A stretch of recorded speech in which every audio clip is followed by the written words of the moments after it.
Hi, we have Johan today with us. Johan Fritz, welcome. How are you today?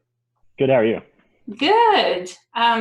So I'd like to ask you, what was your secret space program service like, and what did you do? I started off with the Kruger program. Then I eventually was graduated out of Kruger into MDF. I did a stint with MDF.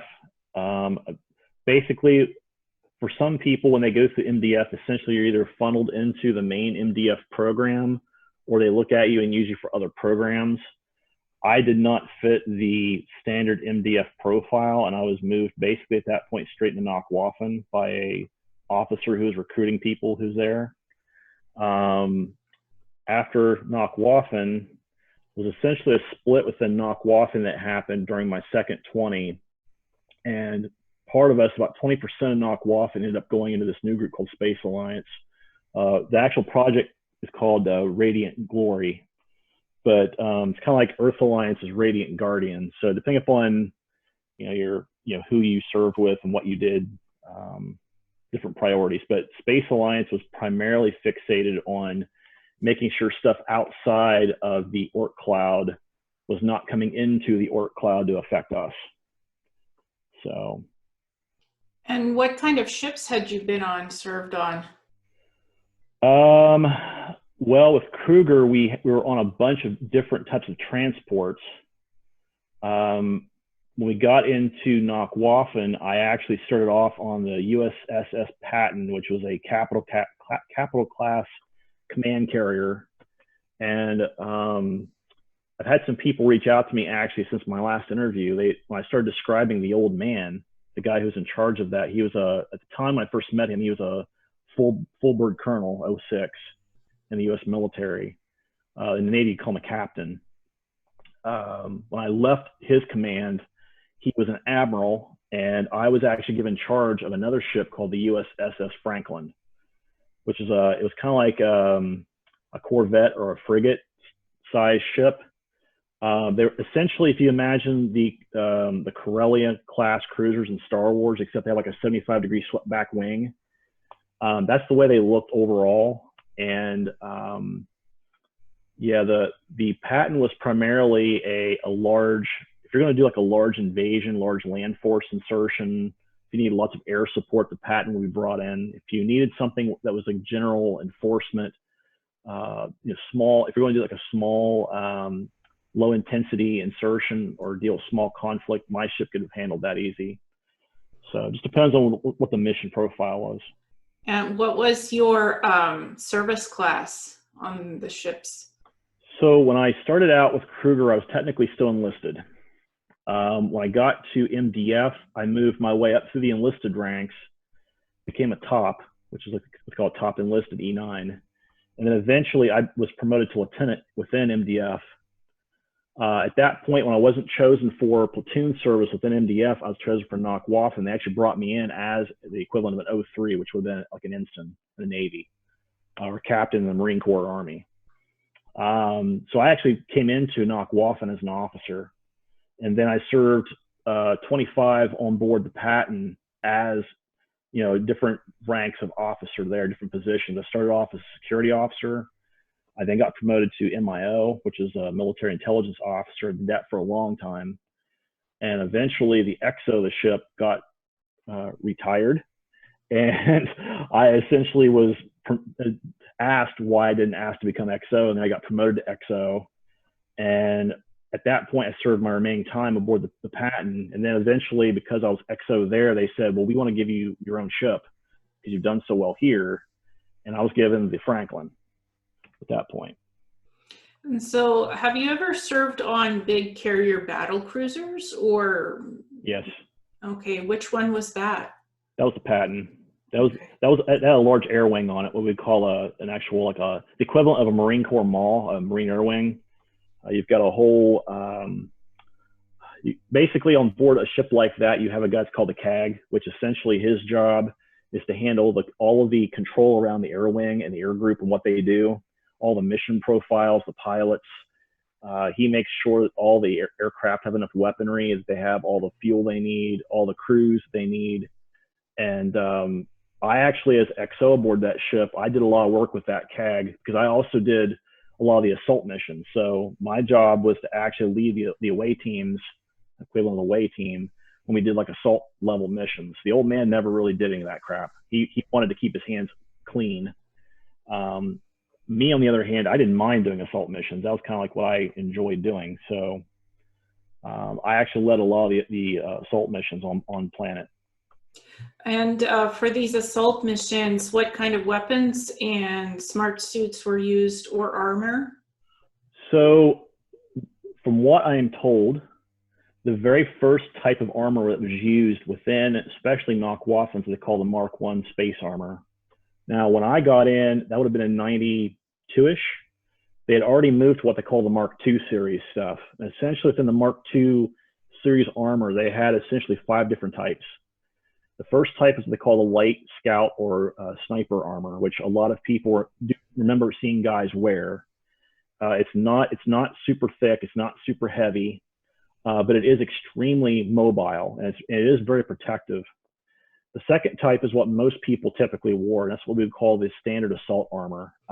It is armored, it is protected. Essentially what you have underneath is like this metal mesh suit you wear that has kind of like a gel coating that touches the skin, and it actually interfaces with the body. And what happens is that metal mesh actually controls the armor that locks on top of it.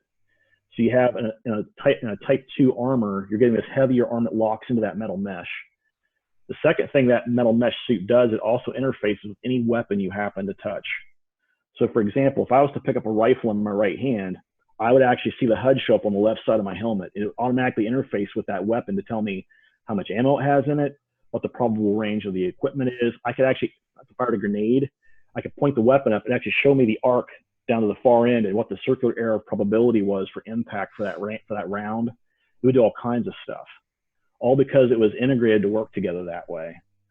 The helmet, specifically on the Mark II series armors, actually has typically 3 little nubs in the top of the helmet.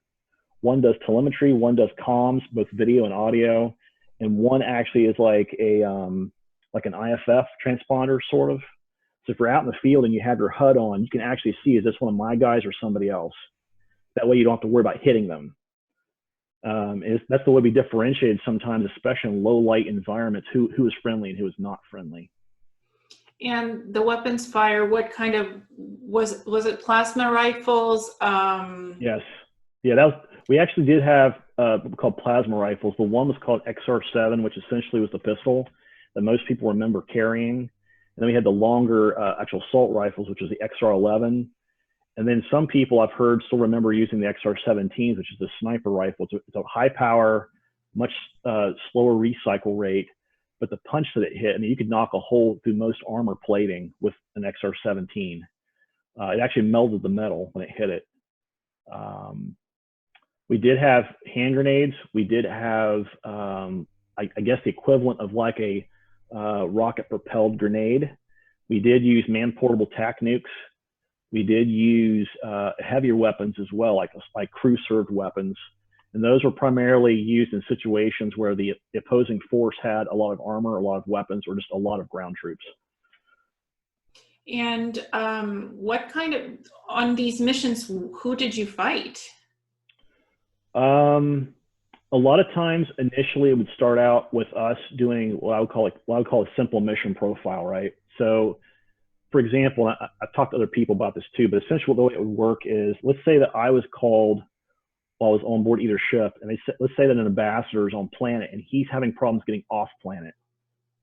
The ICC or someone would call us and say, look, we have ambassadorial staff that needs to leave that planet. Your job is to extricate them off the planet or exfil them off the planet. We don't care what happens to anybody else, but that person will live through the experience.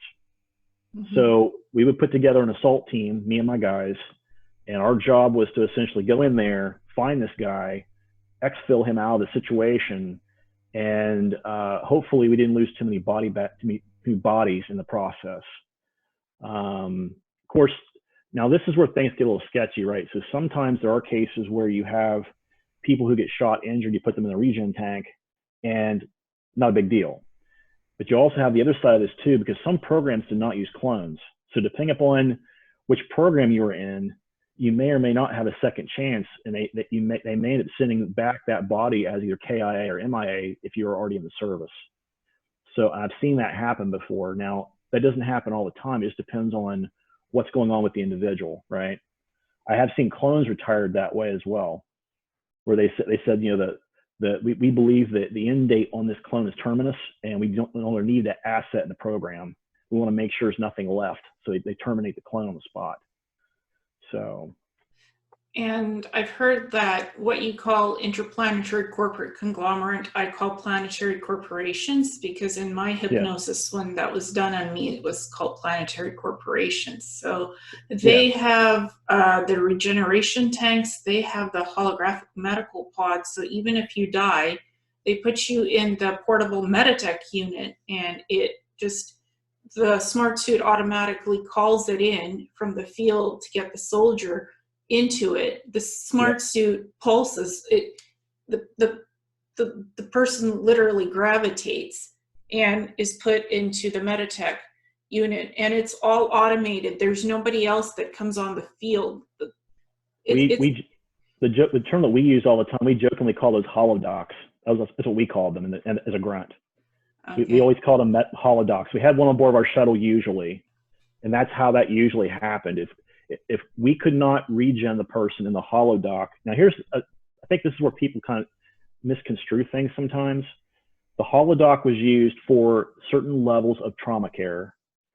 What I would call it the regen tank, or the Bactra tanks as some people call them, those were used for what I would call deeper level trauma care, like someone who had to have like a complete limb rebuilt, a complete muscular structural rebuild, or something more serious like that.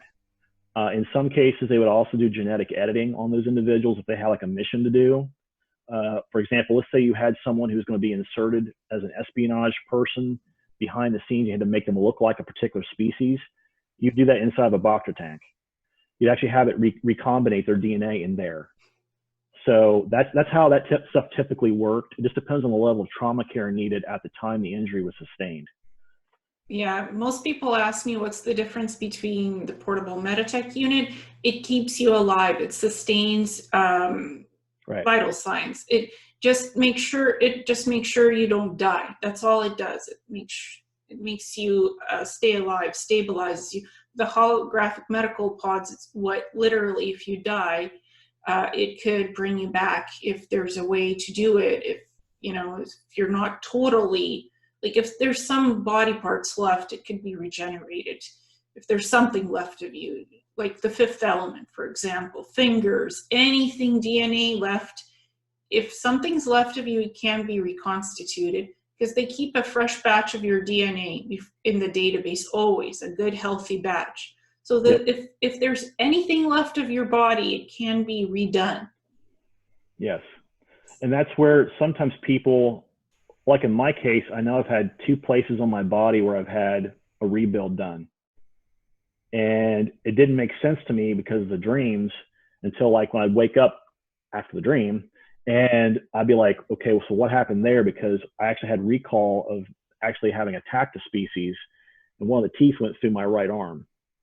And I've always had pain in that area of my body. There's actually an area right here where the actual muscular area bulges out still from the injury. So it's not completely perfect, but it didn't allow me to die either. So yeah, I mean, this is technology that we don't still have on Earth. Right. I've been told from my hypnosis regressions that it's 200 years more advanced in the armor, in the smart suits, in the medical stuff, that it's like 200 years more advanced. What do you think how old that tech is? That tech is, well, we actually received some of that tech from other species. Some of it we actually reverse engineered from other species.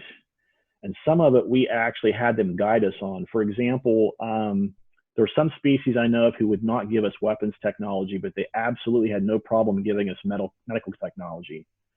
For example, the tall whites, they didn't want to give us any sort of weapon technology whatsoever. CJ Hall talks at length about this.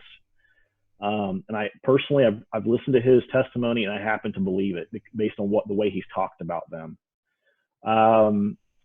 When you look at groups, for example, like the Zetas, for example, they don't necessarily use weapons per se.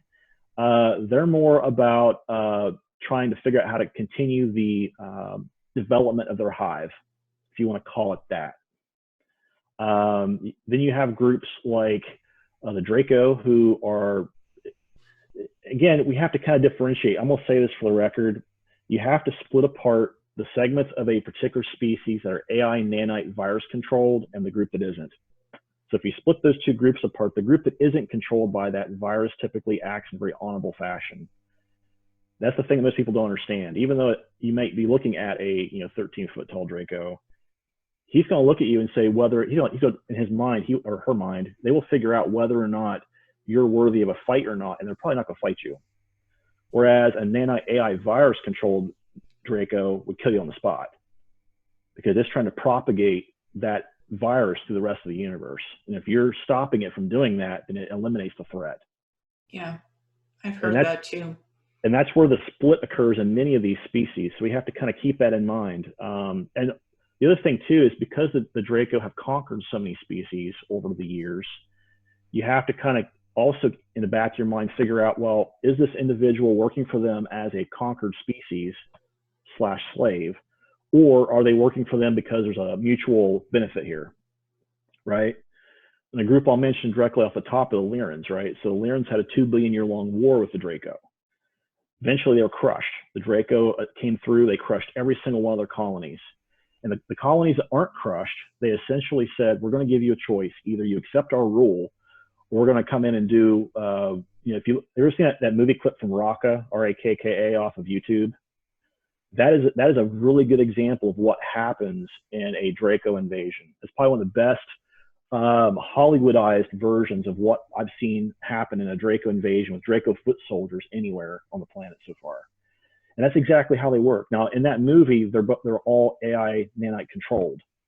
That's what that black goo is they're using to create their blades and do the inserts in the people.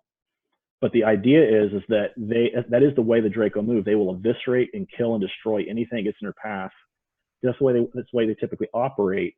They want to make sure no one can stand up in revolt of their rule. Now, there are planets who do work with them. They say, like some of the Lyran colonies did this. They said, okay, fine. We accept your rule as long as you won't destroy us. And guess what? The Draco have been honorable by accepting that. So what they do is they insert people within that structure who keep an eye on what's going on. And the people on the planet are free to live to go do what they want to do, kind of like here. And that's what's been happening here on Earth for many, many, many years.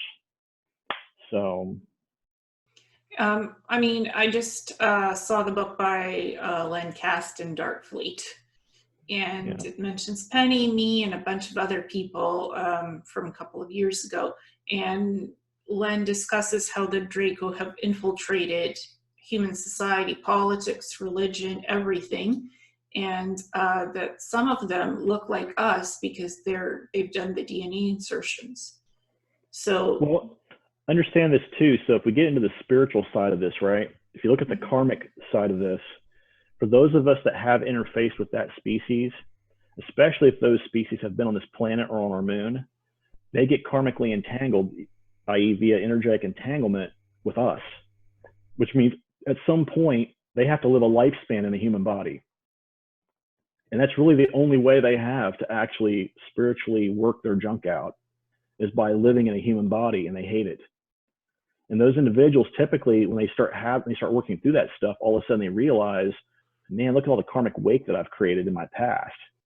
And now it catches up with them. And these individuals typically in the first couple of lifetimes have a lot of stuff to work through. And you and I were talking about this idea of getting therapy, right? Well, that's where heavy therapy comes into play. You've got to work through all this stuff. It's like, okay, well, I remember when I first got regressed, I didn't believe in any of this stuff. And this was in 95 or 96, okay? When I first went through my very first session.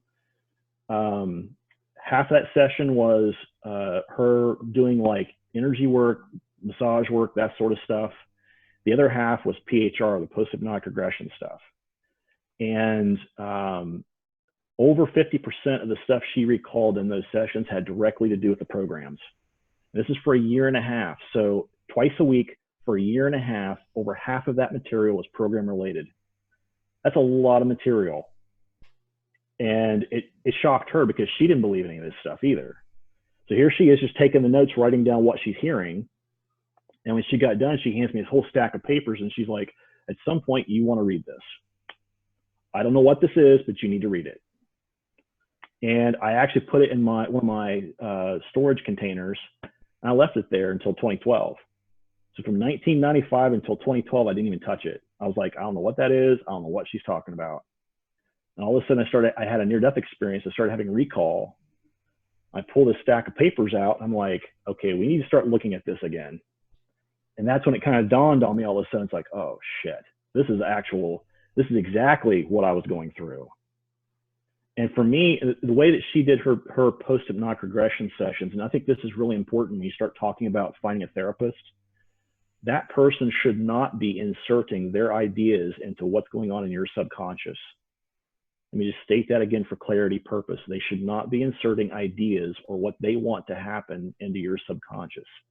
Mm-hmm. They should be helping you recall what's going on within your subconscious and helping you make sense of and make order of what's happening in the subconscious mind. Mm-hmm.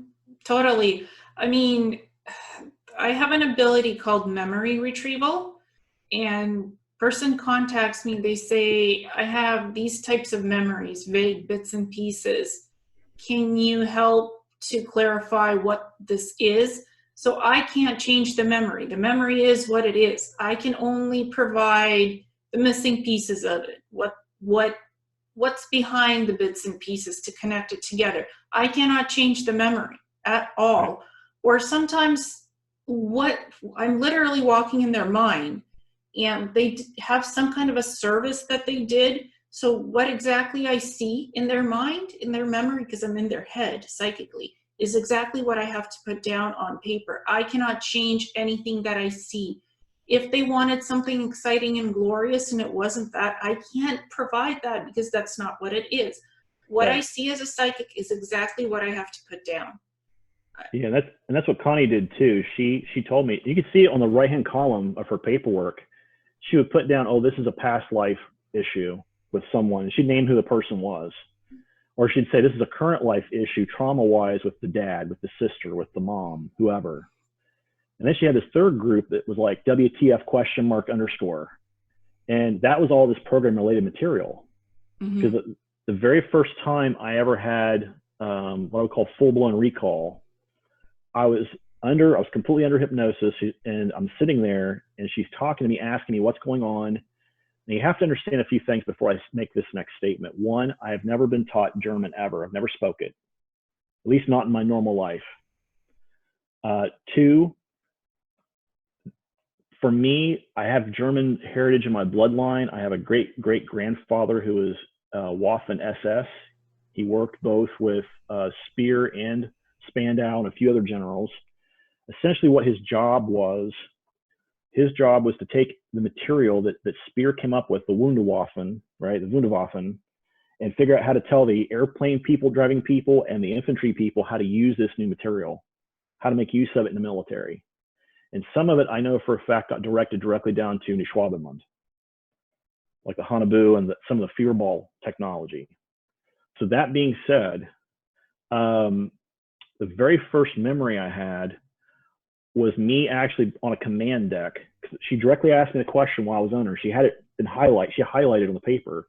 She says, what is the primary cause or core of your PTSD? And my memory was me staying on a command deck and the old man standing behind me yelling at me in German. She's asking me, what is he saying? I started talking to her in German. I'm having this complete recall in German. And here's me also speaking to her in German. And finally, she directly asked me, she said, talk to me in English. I immediately converted it straight into English, what he was saying. And the order that he was giving me was, he says, you need to start the orbital bombardment now. And I remember looking over at this comm officer, seeing her video feeds and seeing her audio feeds. And I was digging my fingernails into the palms of my hands. And in real life, what was happening was I had dug the nails into the palms of my hands so hard that I was bleeding onto the floor of her office. And she was freaking out. And finally, I gave the order, and all of a sudden I started seeing the video feeds, going out, the audio feeds going out, and I realized I had killed all of these officers. They were dead. They were basically eviscerated in a nuclear blast. And what we'd done was we'd enacted what we call a purge protocol. That's what happens. And this is the other thing people don't understand with the programs. Every single program out there is driven by protocols, regardless of what program you're in. And until you get your head around that idea, that's, to me, how you separate people who've been in and people who haven't. Because those protocols, essentially, they tell you exactly what your duty is in a certain situation, and you're driven by that. Oh, yes. And when I tell people that, they kind of give me this look, kind of like a dog look, like, what? They turn their head to the side, they kind of, what? And it's like, well, that's the way it works, because you have a set of protocols for every single situation that you're directed to follow, especially officers, even more so. But in this case, I gave the order, bombardment happened. I remember looking out the command window of this cruiser, watching the explosions go off on the surface. And then we had to do an actual in-flight assessment. We actually had to fly down in a shuttle and see if there were any survivors left. And the order we were given was to terminate them on the spot if we found anybody, alien or otherwise. And once we did that, and that we knew the planet was clear, we had this ICC transport ship come in, and they essentially started rebuilding the colony almost immediately. Like, as soon as the dust settled, they started rebuilding. And we essentially were told we could go ahead and go. But that was the very first memory I had recalled by Connie. And when I finally came to, here I'm looking down at the floor, and there's these two little blood puddles, and I got blood on my hands, and she's trying to clean my palms, my hands up with alcohol, and she's freaking out, and I'm freaking out because I'm like, what the fuck happened, And she's like, well, she goes, I think I know what the start of your PTSD is. I'm like, well, okay. And then she started telling me this stuff, and I'm like, I've never spoken German. Now, my grandmother did, my great-grandfather, my great-great-grandfather did, but I've never spoken the language.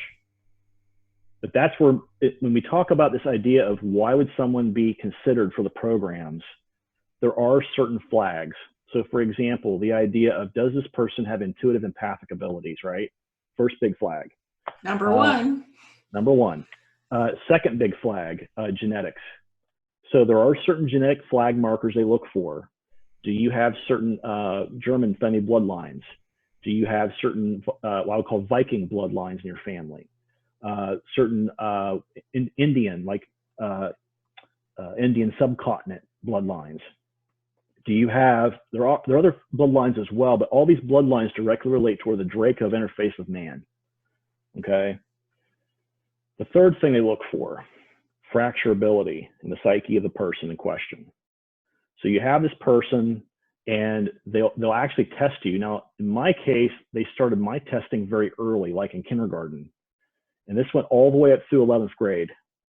And what would happen is I was considered a problem child in school. So I was getting in fights with a bully all the time in the class, just because I could. And I knew something was up by about, I would say by about 5th grade, 6th grade, because when I was talking to this doctor who would come in about once a week, he would talk to me, and I would get in trouble or get mad or whatever, and he'd sit me down in the office and he'd say, okay, let's just calm down for a minute. He pulled this deck of cards out and put a card against his forehead and say, what card do I have against my forehead right now? And I would tell him, and he would write something in this folder. Now the folder had this little red and white border, striped border around it. And in the middle of the language is not human, which should have been my first big key indicator. This guy was already tracking me as an individual. They already knew about me as a person. And at that point, it didn't click with me until I got into boot camp, because that same folder showed up with my Navy shrink at boot camp. I had heard him asking questions of the other guys. When it came to me and I walked in, he basically shuts the door, and he didn't ask me any of those questions, zero. He opens up this locked briefcase that has that exact same binder, and it flips it open. And he looks at me, he says, do you want to serve your country, your people, and your planet? And do you want to make sure they're protected, yes or no? I said, well, that's what I was already doing by signing in the Marine Corps. He goes, you don't understand. He says, do you want to do this, yes or no? I said, well, yeah. He's like, he asked me that question 3 times. This is where this whole idea of consent gets kind of murky, right? So when people talk about the programs, they say, well, how could you have gotten in this program? Well, the thing is, they make you knock 3 times before you get into the program. And in my case, when I said yes for the 3rd time, this doctor said, well, we're going to have, when you go in to do your extended testing to verify your ASVAB scores, at the end, you're going to talk to this captain, and this is the word, he's going to give you a word. I recommend you memorize that keyword because you're going to need it. Now, that particular phrase would haunt me later on, because when I went to Diego Garcia during one of our refuel missions, that's where I got pulled into the programs. I was actually taken to the moon. When I got to the moon, they put you through this whole screening process. They'll actually drug you up first before you go up there. They don't want you to remember very much. I do remember being on the shuttle. I actually have pictures of what Lockheed Martin built as the shuttle. And it was a Lockheed Martin design. I remember looking at the side of one of the panels in the back of the craft, and it said Lockheed Martin right on the side of the wall inside the back of the transport area. I remember being drugged out of the craft and pulled into this large reception room where they actually would handcuff you down to the chair. And it was like groups of like 100 people in here. And what the guards were looking for was, anytime someone would wake up, they'd say, we got to wake one, you need to come over and get them. And 2 guys would come over, they'd throw some clothes down in front of you. They would unlock your handcuffs, pick you up, make you change. And they threw me into this room. Well, one thing in it was all preformed concrete. It looked like 1950s, like a 1950s jail, sort of. And the room had like this preformed concrete table and a preformed concrete seat. And against the wall, there was a preformed concrete bench with a 2-way mirror on it. I waited there what I thought was forever. And finally, this guy walks in. He goes, is there something that I should know? That's all he said. And I said, well, there's a guy standing behind that glass, and he's got a woman by the arm. He's trying to hurt her, if that's what you're asking about. And everybody in the room, including the 2 guards, freaked the hell out. They were like, what? And I'm like, well, I know he's there. Like, I can sense his presence. I even named off the guy's name tag, so I could read his name tag off the reflection in the glass through his eyes. And the guy was like, yep, he's one of us. Go ahead and prep him for training. And that, in their mindset, that was where the MK Ultra training started. It was stick in this room for 8 to 16 hours a day, put the hollow visors on you. They put you through this kind of hypnagogic drug state. They would hammer home all this training. And eventually that's when I got brought into Kruger. When they finally had all the training tested and proven that they could recall that personality type, they brought you into Kruger. And that's where things started for me at that point. And what did you do in Kruger? I essentially was part of what they call an HK team, which is a hunter-killer team. We worked in 4-man teams, and essentially our job was to take care of what they would call high-priority targets or high-value targets, HVTs. On Earth, we had 3 missions we did on Earth. We did 1 mission on Ganymede, which, for people who don't know, Ganymede is where we have one of our genetic processing facilities for the ICC. It's what they call an actual PLC, it's a Processing Logistics Center. I think you and I had this conversation a while back. Yeah, I call it for short PLC, Planetary Corporations. That's PLC. That's the only acronym I could come up with. So this. Well, there's a actual logistics center there. What they do is they take. The way I look at it is the frontline units. For example, your Earth Alliance people, Space Alliance, YNK, Nacht Waffen, all these folks, when they get a hold of biological material, technological material, they forward all of that to the ICC for scanning and review. Yeah, Planetary Corp, or I call it Planetary Corp. Your corporations figure out how to use it, if it's valuable or not. Mm-hmm. They have scientists who review that. And essentially, all these other people are downstream of the frontline units, right? Mm-hmm. And that stream essentially is what I was talking about when you and I talked about earlier about this idea of Emery and what his job was. He was way downstream of that. Essentially, he was like 3 or 4 steps removed from what I did, but he was one of the people handling that biological material. Just to clarify, Emery Smith, right? Or yes, that's correct. Yeah. Okay. So, and there are many groups here on Earth that do this work. They don't even realize what they're messing with. All they know is they're being handed a bunch of biological material or technological material of an unearthly origin, and they have to figure out how to use it or what it is, or how do we, what is this and what does it mean to us, right? Secondly, more importantly, the genetic material specifically, more often than not, is more valuable than a technological material, because that is the #1 currency out in space, and people don't realize this. Yeah. If you have a genetic sample, very valuable. If you have a live creature, extremely valuable. If you have a breeding pair of that same type of creature, you can pretty much get a ship for those two, for that breeding pair. Yeah. And there are species who will do it in a heartbeat. Yeah, it almost makes me want to cry right now, because that's what I did in the cybernetics labs.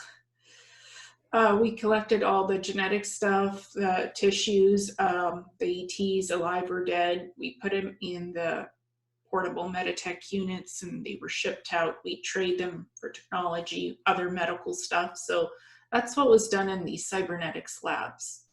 Yeah. On Mars in particularly. So this stuff came and went from Mars mostly into Earth, into other places, from what I can remember. Was that in Ares Secunda? Is that where that was? What you're talking about? There's different bases. There's about 11 different bases. Most of them are in craters. Some of them aren't. I have it all mapped out. It's in a presentation. The reason why I'm asking is Ares Prime is typically where you hear most people talk about going to boot camp, right? For MDF and for other groups. That's where almost everyone who goes into infantry or military goes to that training. I didn't go to Ares Prime. I was in one of the crater bases. Now, Ares Secunda is in a crater, and that I knew was where we actually went for Krueger upgrades. When we did the cloning, and they did all the cybernetic work on the clone, that's where we went. It's a huge base. I don't think so. That doesn't sound familiar. But what I can send you is my presentation where I have everything mapped out, where I had been, what I know of the Planetary Corporations / ICC bases.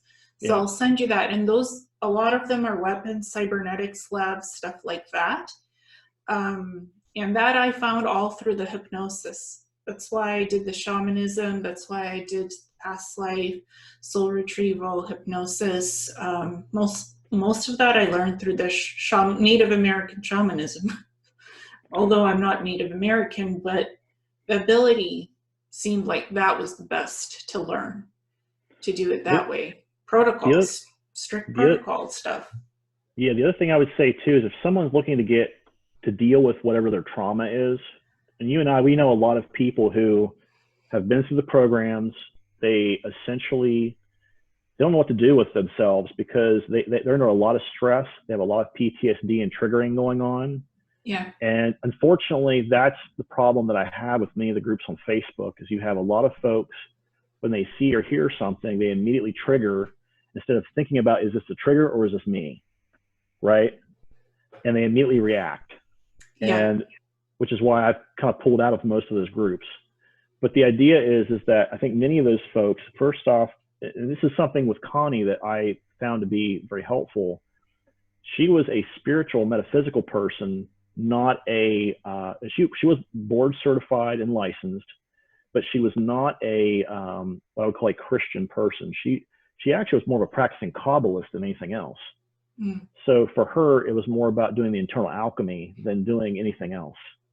Yeah. And that particular perspective was more helpful to me than someone who would have been like what I would call an academic psychologist, who you have to deal with all of the stuff that comes along with that and talking about you being crazy, right? Well, how my teacher, Leonard Howe, my late shaman teacher, told me, when you work with people, you look at the emotional, you look at the environmental, and you look at the genetics too.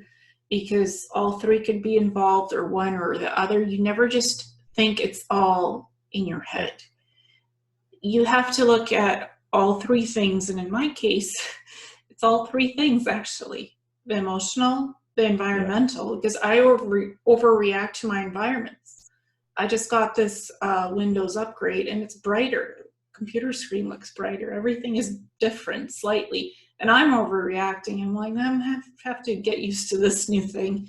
And the genetics, I have rare hemiplegic migraines genetically through what I suspect is my mother's family. I wrote my DNA, I scanned myself, and I'm like, okay, well, I know where this is. This sits on the exome and on the gene. So I'm like, okay, psychically I could see this. Let's see how good of a psychic I am. I asked for specific genetic testing with a new neurologist. She's like, well, you should have had this done a while ago. Probably have it. I didn't tell her what I can do and the ability. I just don't advertise that. 4 weeks later, test came back exactly what I psychically saw on the genetics. So it was nothing surprising to me. It is what it is. It's a rare form of migraines. And maybe it was something that happened with the reptilian abductions, the SSP stuff, too many regressions, back and forth, 16 back in quantum time leap.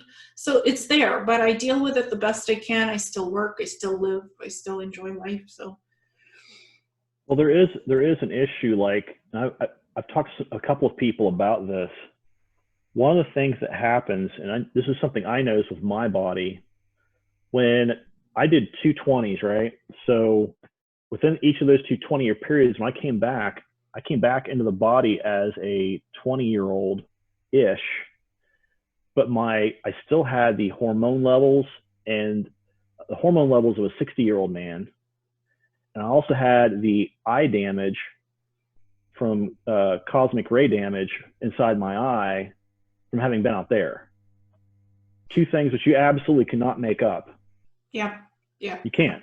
There's no way to make that up. Nope. My vision is that of a 60-year-old. When I went to the eye doctor, she's like, I don't know how to tell you this exactly. Your vision is that of a 60-year-old and you're what, 32 right now? You have horrid astigmatism that I didn't have like several years back. So it's like rapid, worse. And she prescribed the glasses and I can't wear them. They're too strong. Can't wear contacts. My eyes are sensitive. Can't have LASIK surgery because my vision is horrid. LASIK won't help. So I'm like, okay, go back into that hypnosis. Time to get immunoglobulin therapy, plasma, human plasma. Literally, when I infused myself, my vision improved, like refocused everything. I could see without glasses. And that's all from the cybernetics stuff. That's all from the hypnosis. What I did in the Mars Cybernetics labs, people think it's funny. They think it's weird. How does she know all this medical knowledge? What I had in my head was mainly medical stuff and psychic stuff, and how these things, like what these things are. I can't give you schematics from my brain, how to build a holographic medical pod. I'm just the end user. I don't know how to build it, but I can give you how plasma works and immunoglobulin works and how you can do certain things with that for the body to regenerate certain organs, certain immune systems. That I know because that's what I did on Mars, part of it for building human cyborgs. Something else too, I think that needs to be noted, the current, at least when I was in, the version of holodoc that we were using was a V3, V4 technology. The V1 technology that was given to us had some bad side effects. And I know that I was told that our scientists had to basically figure out how to remove certain programming within the holodoc so that it wouldn't genetically damage us in the process. Yeah, it has to be very controlled in what it does, because it could cure you or it could screw you up so bad it's not funny. Yes. Genetically, it could alter things because it could do genetic editing. It's way beyond what CRISPR-9 does on Earth. Right. It could be perfect genetic editing, but as long as it's programmed correctly, if there's something in there that's not running a correct program, it'll screw you up worse than anything, and you'll have to redo the whole process again. Well, the reason why I'm bringing that up is because I know that with the V1 technology, the complaint I remember seeing on the glass pads was that it actually would sterilize people. And it was actually designed to do that. And the aliens, the ET species that gave us this, inadvertently was trying to neuter us with the technology. So we told the scientists, look, we found this flaw. Is this what's supposed to happen? They said, well, hell no. And they went back in, they looked at it, and that's where the V2 holodocs came out. Now, the drawing that I've seen, I think you've put it out when I was in the SSP group, and some other people have also put it out on the web. The drawings that I've seen, that's like a V3, V4 holodoc. But it is exactly what you're saying. It has the capability of doing a lot of immediate medical stuff without really any human intervention at all. Yeah, it's just pre-programmed. Yep. The doctor could be on another base somewhere else off planet. He could go in it's all holographic programming. They just go in, program the pod itself, holographic medical pod or med tech bed, whatever you want to call it. People call it different things. It is physical, but it interfaces with holographic technology and lasers and stuff, and has different tools. It sits in a med bay. That's the new version of it. There's older ones that look like MRI machines as well. Right. So, and it does less things. So there's a few different types of them, versions, like you said. Yeah. So I remember being on highly advanced medical and medical technology basis, nothing 1950s, more like Elysium type stuff. For me, where things switched is when we went from Luna, the moon, the first time I went to Mars, and the very first time I was put into a clone body, that was the first time that I remember seeing what I would call a high technology base. And that was during Kruger. That was very strange to me because I remember the guy lowering me into this tank. And when they sealed the tank up, this kind of greenish yellow liquid was pumping into the tank, and they put that little mask on your face. It looks like an auger mask. And it has inside the auger mask, it has a display showing all the syncing and what's going on with your brain mapping and all that stuff. And eventually what you see is this green light come on, and that's all of a sudden when you black out inside the tank. All of a sudden you wake up in the other body. Yep. And that is where all of a sudden I started doing some of my Kruger missions, because I was in this other cloned body. And I asked the guy when I came out of the tank, I'm like, why did we do that? And the doctor looked at me, he goes, we don't want to lose the actual physical asset. He goes, what's in you is a copy. Yeah. Because it'll eventually rehome back to the original body, but it's a copy. Yeah, it's the soul transfer tech. They have that on Mars. It's in my presentations. It's the regen tanks, but it just has a bit of a different purpose for soul transfer, because you can use it for healing or soul transfer. Or they keep you in they keep your soul in an electrical stasis chamber. Like, you can call it a bottle if you want, but it's electromagnetic force field. And then they implant that into a clone or a human cyborg. I call it the electrical egg.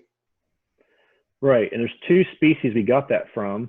One was what was called the Ebens. The other group was the Zetas. They're the ones that had it. I know the Draco, at least in Nacht Waffen, the Draco have made modifications to that to do other stuff as well. Because that's where you see a lot of these drawings where people talk about this idea of what they call single-purpose cyborgs, where you have a cyborg that essentially has parts of its brain removed, for example, like the memory centers and some of the processing centers of the mind, and it's designed strictly to go out and kill. Yeah. That's where the Draco actually gave us the knowledge on how to do this. And we were used a holodoc to do that. They did the surgery on the body, they dumped the alter in and let it rip. Yeah, that's non-essential cyborg, but there's the essential ones where everything is fully functioning, the brain, your soul, that's for highly classified missions where you're perfectly functional. Have you ever seen the show Emergence? Yes. Like that. You are a perfectly formed biological synthetic human being, but everything is nanotechnology within the cyborg, and you have implants throughout your body and stuff. So it's like Emergence, what they do on Mars for the fully functioning biological human cyborgs. Can I screen share something with you real quick? Yeah, of course. Let me see here. Let me do this. So this is essentially a picture that came from Thomas Costello. He worked in Dulce, New Mexico at the Archuleta Mesa there, the Dulce base. This is when people tell me they don't have cloning technology that we can use, especially here on Earth, that's a picture of the actual tank in question. This is a black and white blow up of the tanks where they're growing the bodies. So when people tell me that they don't exist, I absolutely tell them you're wrong, because they do exist, and here they are. Yeah, I mean, you could find a lot of these things on the internet. And people say to me, well, somebody made this, an artist made this. I'm like, where do you think the artist got this from? They might have experienced this. They might have these memories as well. So like, these two pictures came from a guy by the name of Thomas Costello, who went into hiding and/or he was suicided. He worked as a security officer in the base. He had full access to every floor. And when he was talking about his story, essentially he said there's certain floors that he dreaded going into because they had the tanks in there. They also have what's called the feeding tanks in that base that the Zetas and some of the other species would use. And his job was not to pay attention to what they were doing. His job was just to make sure that things weren't getting out of hand. And if they were getting out of hand, he had to report back first and then deal with it later. And he probably had one of the most compelling testimonies I've heard in a long time. And he was someone who was here on Earth. This base was here on Earth. So that's what people don't understand, is that we do have this stuff happening here on Earth. Oh yeah, of course. Yeah, I fully agree. And I've seen these things on the internet, and people say it's conspiracy theory. It's not true. Well, it's not conspiracy theory. If somebody's reporting on it, if somebody has memories, if somebody has very interesting testimony that talks about medical technology, that talks about cloning, and they can explain how the process works, it's best to investigate and see what's going on with that stuff. Because as investigative journalist reporters who claim to be great researchers in the UFO field, they need to look at these things and track it back to the source if they can, because we're not crazy. Well, and this is where there's some people who I look at and I do respect, who try to do the best research they can. Look at people like Linda Moulton Howe, right? She's probably one of the best known, her and Richard Dolan, which is some of the most well-known people in the UFO field. They both have worked as researchers for 20 plus years. Linda only will report what she's being told by military personnel. That's her primary caveat when she talks about, and she has to have proof. There has to be photographs, documents, whatever. Richard has basically said in one of his interviews, I was watching an interview with him and Jimmy Church, I believe, where essentially he was talking about this whole issue around CGDW and Gaia and all of that. And essentially what Richard Dolan said was, he says, unless they have proof, we should not believe them. Now that to me, I found to be a pretty staggering statement, because to me, that's essentially saying that a person's eyewitness testimony, which came out of, in my case, it came out of post-hypnotic regression sessions. It wasn't even on my conscious mind. No. i.e. there's no filtering in place. You're saying that that is somehow less valuable than having a photograph. It's not, because a photograph can be doctored in Photoshop. Even before Photoshop, looked like anything could be doctored easily. I'm a good photographer. I used to work in photography, actually, and it's pretty easy to doctor things. Photoshop. I grew up in the age of Photoshop, so it's like, if you show me a photograph, I'm like, what's behind the photograph? Where's your testimony? Because I'll believe you if you have more than a photograph.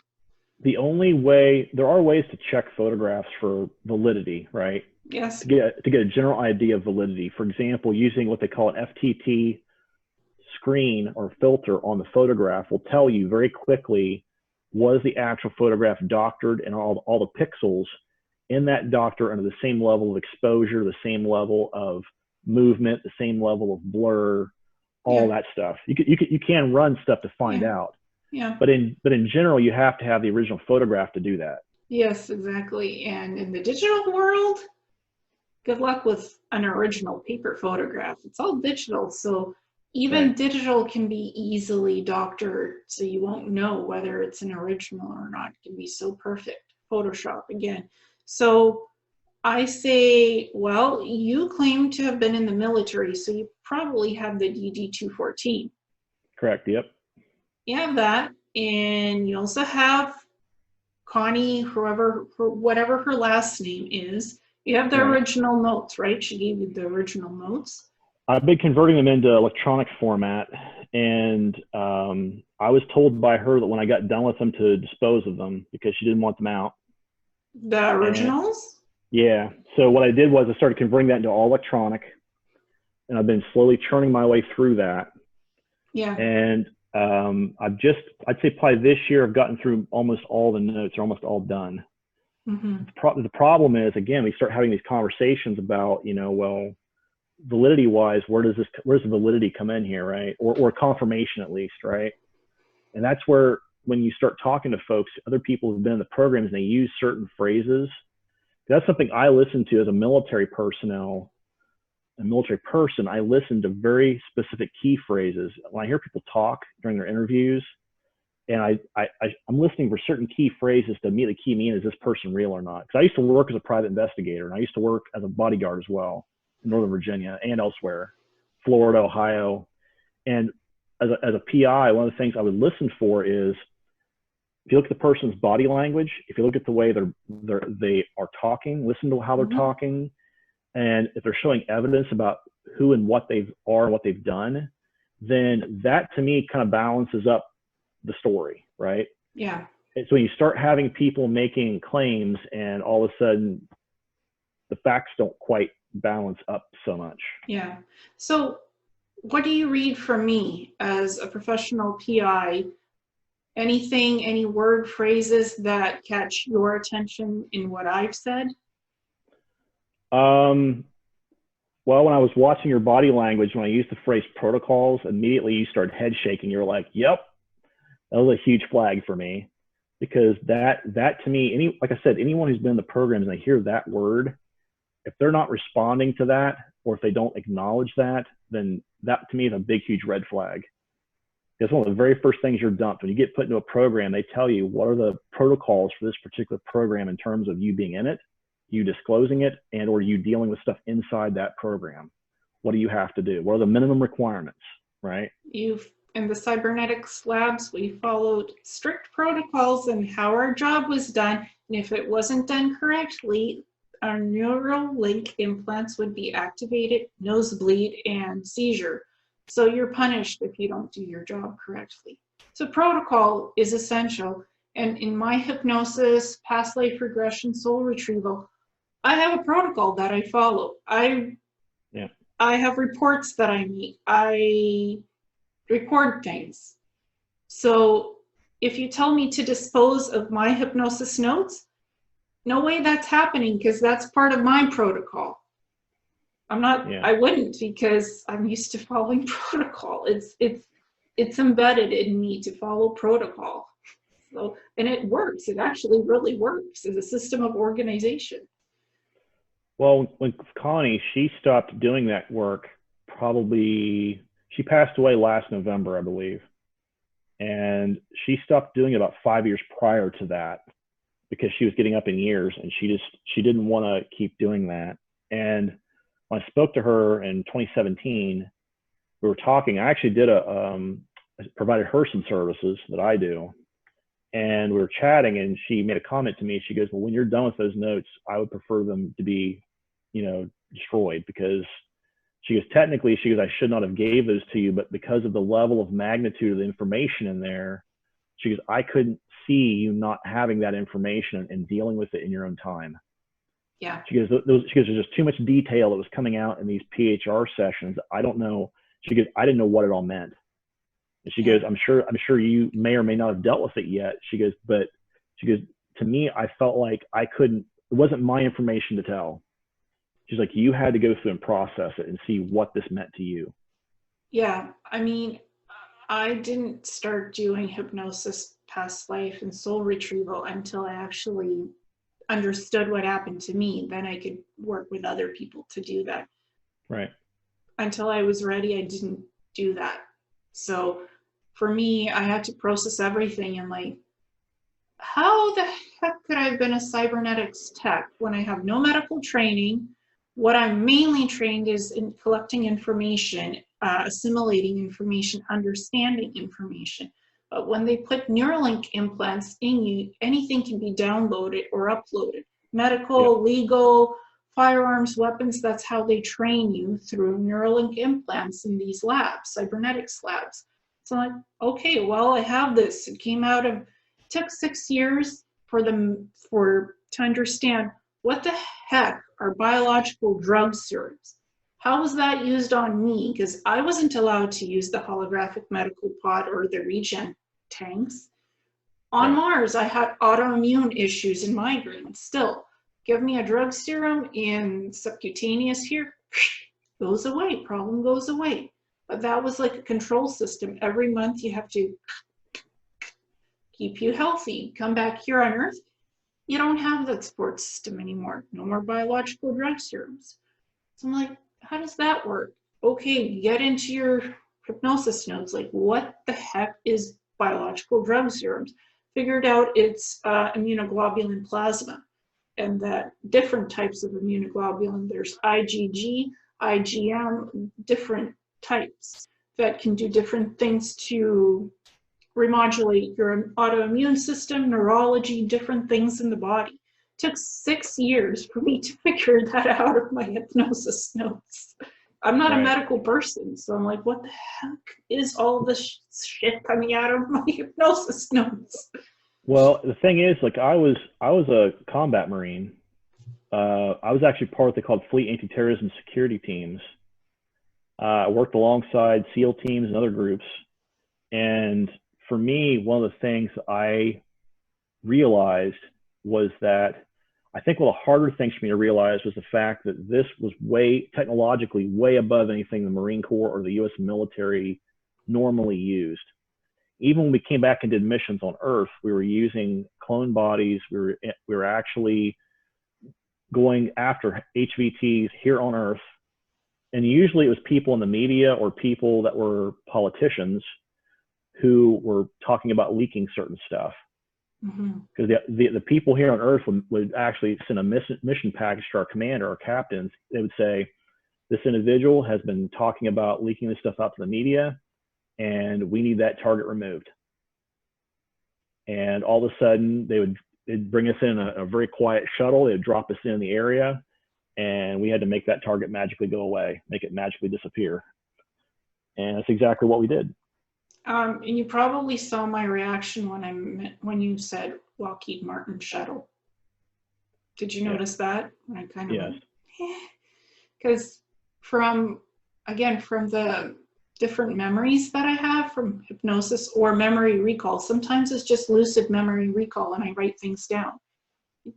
I get my memories 2 ways, hypnosis and memory recall. So I have this huge list of Planetary Corporations, who they worked with, other corporations affiliated with them. And Lockheed Martin is on one of those lists that they made craft for Planetary Corp, parts of craft. There's actually a really good drawing that was done in one of the groups. And I saw this back when I was in the programs. So I'll share this with you as well real quick. Sure, yeah.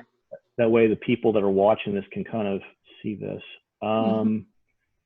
This is actually one of the drawings that came up originally when Star Wars or SDI was originally done.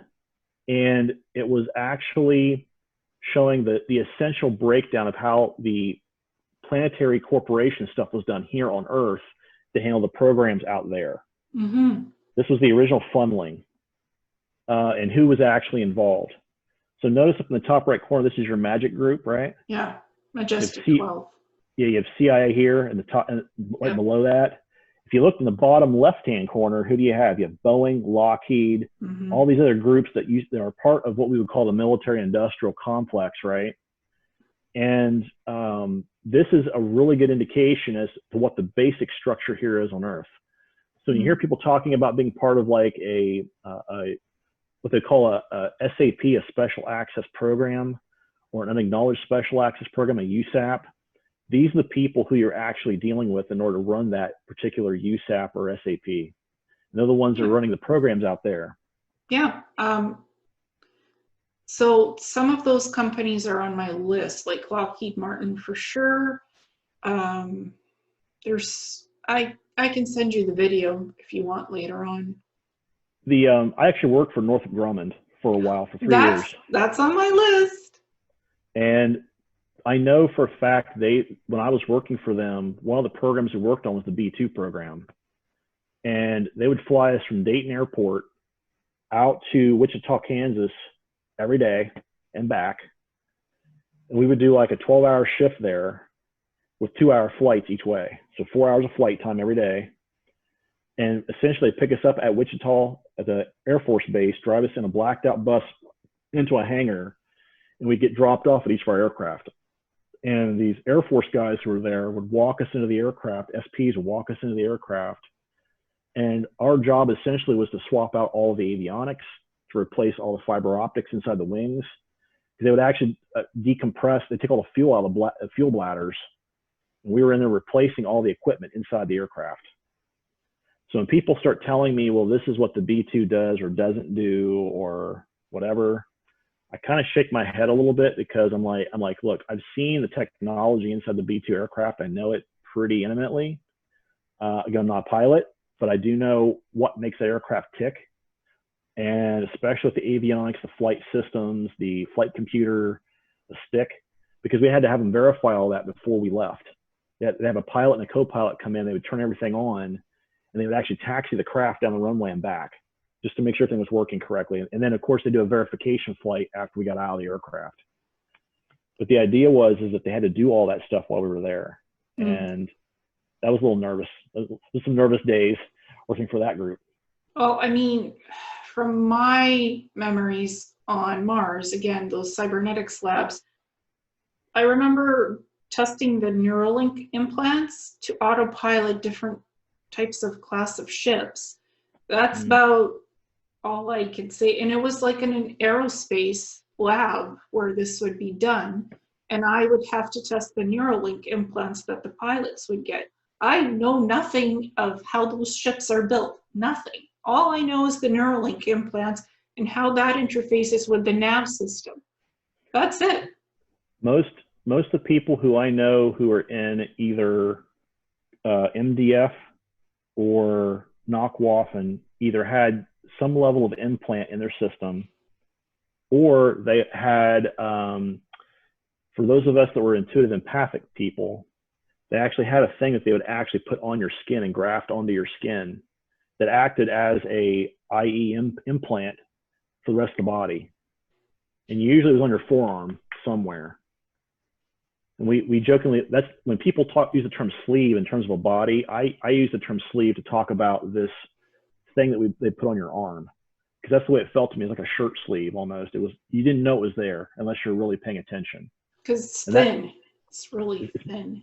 It's very, very thin, and directly interfaced with the armor you were wearing. It also interfaced with any equipment you were around, your weapons, all of your telecommunications stuff, your transponders, all that stuff will be directly interfaced through that little patch in your arm. Yeah, mine was different. It was Neuralink implants in my brain, where they had little filaments of gold fibers running in throughout the axons and axons of my brain. And basically these triangular type things as the implants themselves. I don't know what it is, very thin. I know it's ET tech, but it was implanted by Planetary Corp. And it was like left side of my brain. And then it malfunctioned and the gold leaked in 2017. And I started getting horrid migraines. I know I genetically am predisposed and I've had migraines, but this was god awful. So I'm like, how do I get rid of this? The implants allow you to, it literally amplifies your psychic abilities and your intuition. So what the implants allowed me to do was fantastic, but it was so painful. So I had to work with some ETs to get them out. I don't know if you've heard of the Solipsy raw grays. Yes. Yeah. I asked them for help to remove these implants out of my head, and they gave me like a bunch of symbols, what the implants looked like, and antenna symbols for how to psychically do psychic surgery to remove it out of my head. And that helped, but I still had lesions in my brain, white matter lesions. Like, how am I going to fix this? And that's when I started researching my hypnosis notes and what was there for the immunoglobulin therapy, subcutaneous immunoglobulin and intravenous. When I started using that, the lesions magically went away after 1.5 years on the MRI scans. And I have the proof. So I have the medical scans, like all 7 MRIs, where it shows progression, how bad the lesions were, and when they like almost poof vanished. So how do you explain that?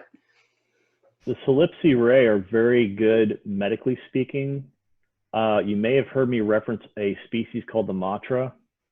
They are directly at war with the Matra. The Matra is a highly invasive, highly antagonistic group. They look physically very similar, except the Matra, the Solipsi ray and the Zeta reticulans look similar. The large wraparound almond eyes, very narrow chin. The Matra have the large eyes, but their chin is more squared off. And this group also, the Matra also has directly interfaced with our Vatican a lot of different times. They were the ones that came in and gave them the chronovisor technology, actually, if you've heard of that type of technology. I've heard it. Yeah, I've heard of it. That's the species that gave the Vatican that technology. And what they were trying to do was, because of the fact that the church is losing control of what's happening with the populace, they were trying to show the church what really happened with different people in biblical terms. And they were trying to regain control of what was actually going on. And in other words, they're trying to reassert their control over them. And when it was found out, when one of the head guys who was with the Pope saw this technology and looked at it and saw that it wasn't what they thought it was, and they saw that they were being manipulated, that's when the talks broke down. And they were having talks within this house in Vatican City. They call the Pink House. It's right outside where the Pope does most of his work, outside of St. Paul's Square, I think is what it's called. It's maybe 2 blocks away from that, 3 blocks away from that area. But that's where they were doing all these meetings. And I think people would be shocked if because the chronovisor technology does a very similar effect without doing the actual insertion portion. It does a very similar effect to Looking Glass technology, Project Looking Glass technology. Now, here's the thing with Looking Glass. You can, in fact, because let me back up for a second. Looking Glass technology is based on Project Montauk. Let's get that down first. But Looking Glass technology, its idea is that you can essentially look at a timeline backwards and forwards, and you can create a time dilation rip large enough that you can have people step through and step back through within a certain amount of time if the person in the chair is psychically gifted enough. Okay, that being said, they use that a lot in the programs, especially when they do what they call regressions. When you see people talk about this idea of physically regressing someone or reinserting them back into a timeline, that's the technology being used. A big key indicator for those people watching us in internet land. If people are talking about this and the person says, well, I remember seeing a white rabbit showing up anywhere in their memory stream, every single place I've ever seen a Looking Glass technology device being used, on the wall, they would have a poster of a white rabbit for some reason. And I think that was an homage to Alice in Wonderland, jumping down the rabbit hole. I did a presentation on the Looking Glass tech, and the rabbit was involved. In the cybernetics labs, we have what's called Neuralink chairs, where you can, with your mind, time travel as well when you're in the Neuralink chair and change timelines and certain things in reality, like shift it. It's so subtle. It's not you physically going into the future, but it's your mind projecting into the future while you're in the Neuralink chair, and you change things to avoid disaster or something. Or you have the memory Ingram stations where you could change things in your mind and muck up with memories. So that's the tech I remember, similar to Looking Glass. For those of us, now there is another type of technology called Orion's Cube. The way that technology works is essentially it allows the species who gave it to us and the people now who use it through the programs, when they unlock it, what it does is it actually opens up, you can look at every single lifetime you have lived in and every single projected lifetime you will live in as a particular species. And they do that because what they look at in the programs is whether or not they can manage containment of program-specific data in you through each of these lifetimes. Is there going to be any sort of leakage or issues involved, right? And that's how they choose people who have a certain bloodline or a certain background. They can look at your bloodline soul-wise and say, okay, well, this person, he's definitely of this certain bloodline. He has this certain lifestyle, and his soul's a certain way. Yes, he can be used. Now, I'm going to say this based on the fact that me being a grunt. Okay, that's what we call this. That's what I was called in the military. I was a grunt. One of the things that the way that we were programmed, I have seen the chairs you're talking about, and I have seen the implants you're talking about. But the very first way that I was actually programmed was actually using what they call holovisors. Interestingly enough, that's now what Microsoft is using and selling as part of their holovisor technology here on Earth. Yeah, ironically enough. That's in my presentation too. It's a completely different technology up there, though. The technology they use up there is they essentially, when they put you in that hypnagogic state, is they essentially get you in a hypnagogic state and they start downloading information directly into your subconscious, into that container, into the metaphorical altar, if you want to call it that. They do that over a 12 to 24-hour period. And then 72 hours later, from the start of that process, they'll do what's called full recall to see if you actually can recall that altar. That's how they typically program you here on Earth and on the Moon. And what happens is once they recall you, they'll actually have you do something that only that altar could do. And they can give you a phobia of spiders. They can make you see anything as a reality. Yes. So that's the memory I have of those visors, programming people to have phobias, basically. They're trainees, the SSP assets. So that's from my experience, that's part of what I do remember. I would say the other part that I found, at least in terms of the getting people ready for certain programs portion, they do have chairs that we used at Ares Prime when we were especially going through what they called the MK Ultra Theta training, which was all the psionic upgrades they give you. The first level 1 Theta training is what we would call the standard intuitive empathic training. How do you protect yourself? How do you sense stuff, right? Level 2 is what we would call interfacer training. We're going to teach you how their brains work so you can interpret the information back inside your brain. And how do you transfer information to them and from them, right? Because some species don't talk. They look at our method of verbal communication as being highly inefficient.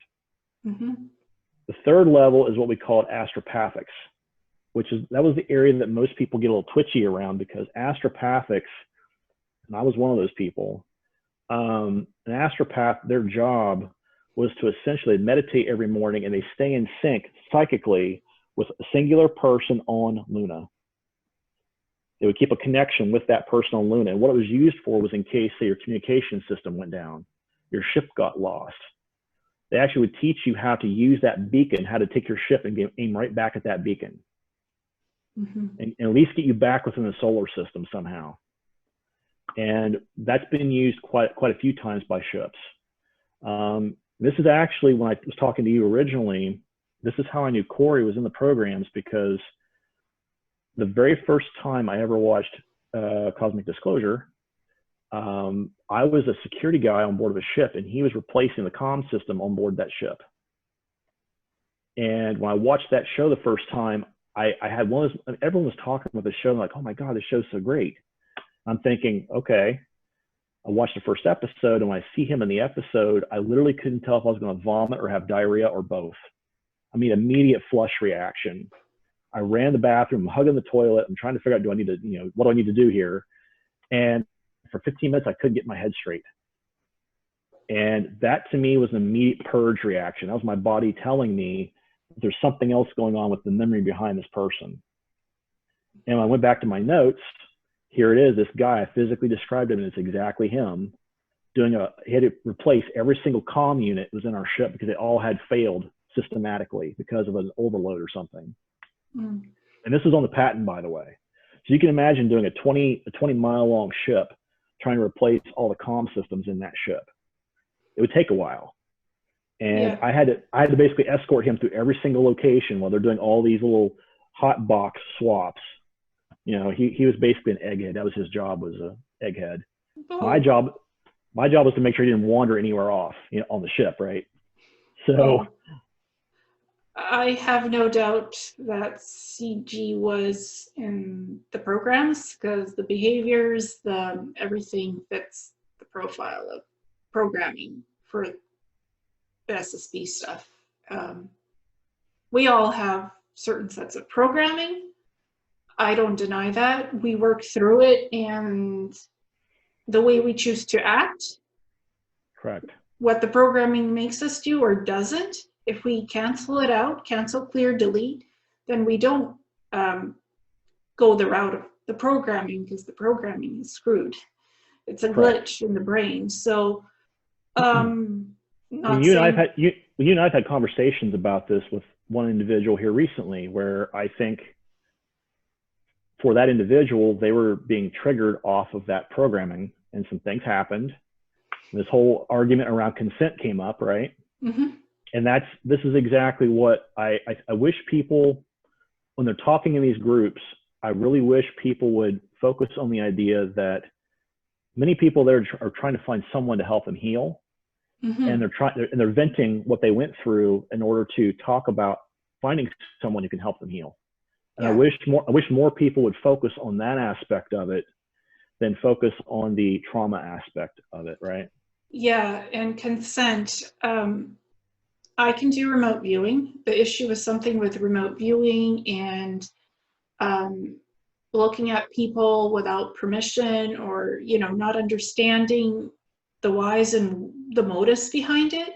I guess that was the issue. And when I do remote viewing, I always ask the target permission if I'm looking at a person.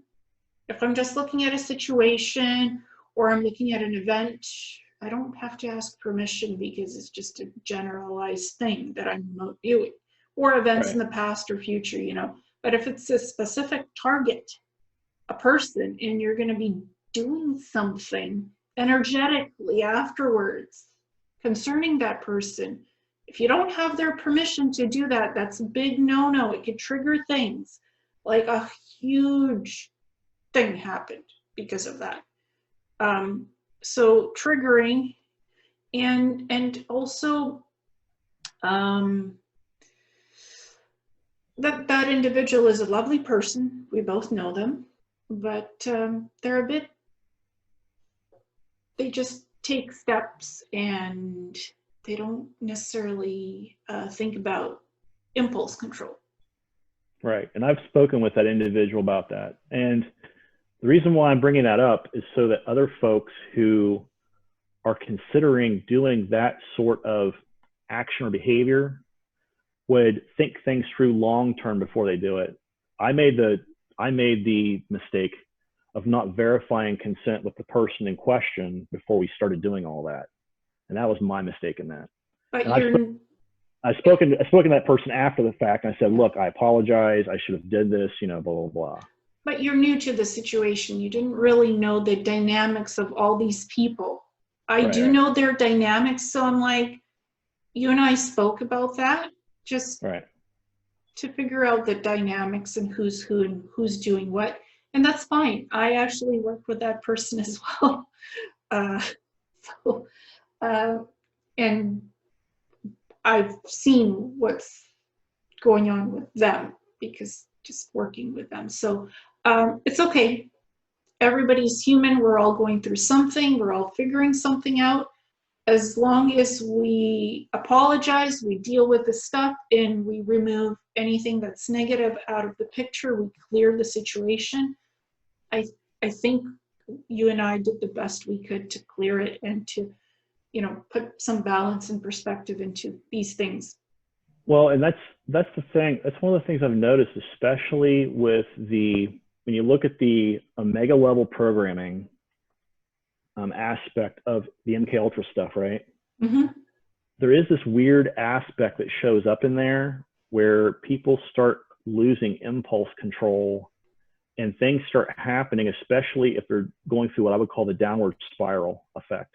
Yeah. Through that omega level programming. And what happened with me, this happened with Connie, I know at least twice, maybe 3 times, but I know at least happened at least twice, where she had to go in and under PHR, she had to literally remove the omega level programming twice. So there's at least 2 big memory caps in there. And the first one for me showed up when she was asking me, she's like, okay, where is this memory being capped at? And guess what memory showed up? It was right when I was being actually blank slated. I remember the Draco fingers like this on my forehead, and they were working on getting the work done inside my head to actually contain all the memories and actually put in the screening memories. And I could smell the pheromones, the uric acid, and the fecal matter on the Draco's hand. And I was like, that memory immediately popped into my head. And I also remember clenching my hands. So apparently I learned this thing about, you know, the pain being an anchor point in the memory system. I learned that from somebody because I did it in this particular instance too. And I was telling, the old man was standing there watching me get blank slated. And I told him, I said, if I ever see you in the real world, I was like, you better pray I don't have a handgun close. I said, I will put 2 bullets in your freaking brain pan. Speaking of weapons, that's another little thing with a lot of SSP assets here on Earth. Yes. I started, when I was first remembering bits and pieces of this in memory recall before the hypnosis, I started collecting semi-automatic rifles, handguns, battle axes, swords, throwing knives. And I convinced my dad to go and get certified in restricted and non-restricted weapons. Okay. How to take it apart, put it back together, put in the bullets, take out the bullets, clean it. And I sat there and like falling asleep during the training videos and not listening, tuning everything out, not listening, falling asleep. Then when they gave us 2 sets of tests for the restricted and non-restricted, because it's all yes, no, history, you know, schematics of the firearms, you have to match up the names, safety, all of that stuff. And this was a police certified teacher who was doing the course. I'm like, 97 and 86 on both tests, restricted, non-restricted firearms. I'm like, oh, my dad's like, you didn't listen, you didn't do anything. How do you know this stuff? I'm like, well, it's somewhere in my memory. I thought this was fun. I wanted to take you with me to try this because he's Russian Army. He was Russian Army, so he knew this stuff by hand. But even he had to listen to the videos to relearn some of it because he hadn't used weapons in a long time. I've never used weapons, and yet I was like, oh, done. So for me, it was like, it was just boring stuff. Didn't read the handbook, the training manual, didn't read anything, just filled out the test. I'm like, oh shit, I probably screwed up and won't pass. But when I did pass and got my PAL license, I'm like, oh, okay, well, now I can collect. Can't shoot. I went to the shooting range, I tried it out, got a horrid migraine with paralysis. Never went to the shooting range again. Twice. Same thing happened. So I was like, oh, So you have some level of a block in there on that particular aspect of using the actual Earth technology. They don't want you to do that. Oh, I've certain sounds, certain things trigger these migraines. So it was the sound, the shooting, actual shooting.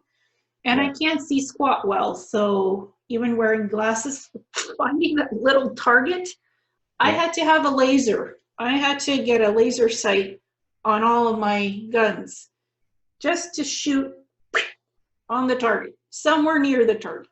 Horrible eyesight. So eyesight not good, and sound just triggers a paralysis stroke-like migraine.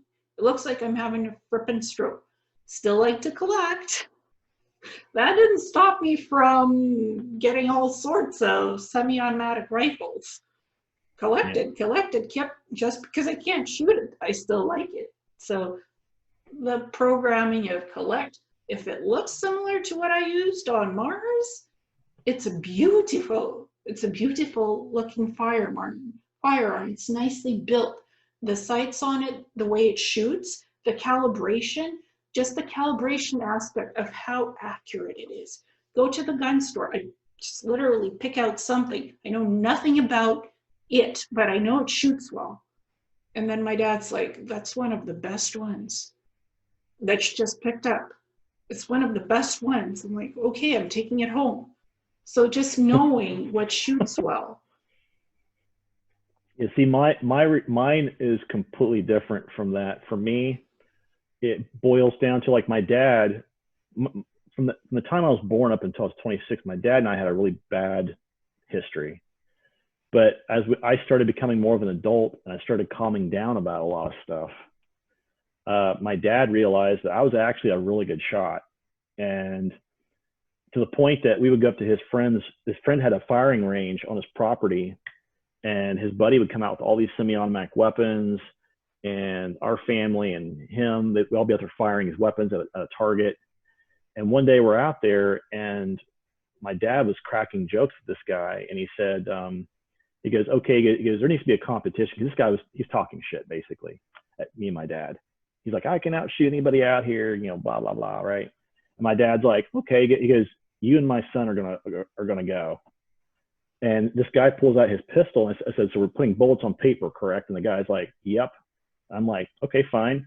I was like, what style do you want me to shoot in? I said, I can shoot standard, you know, with the upper receiver above my hand. I can shoot gangster style. I can shoot gangster style. I can shoot from the hip.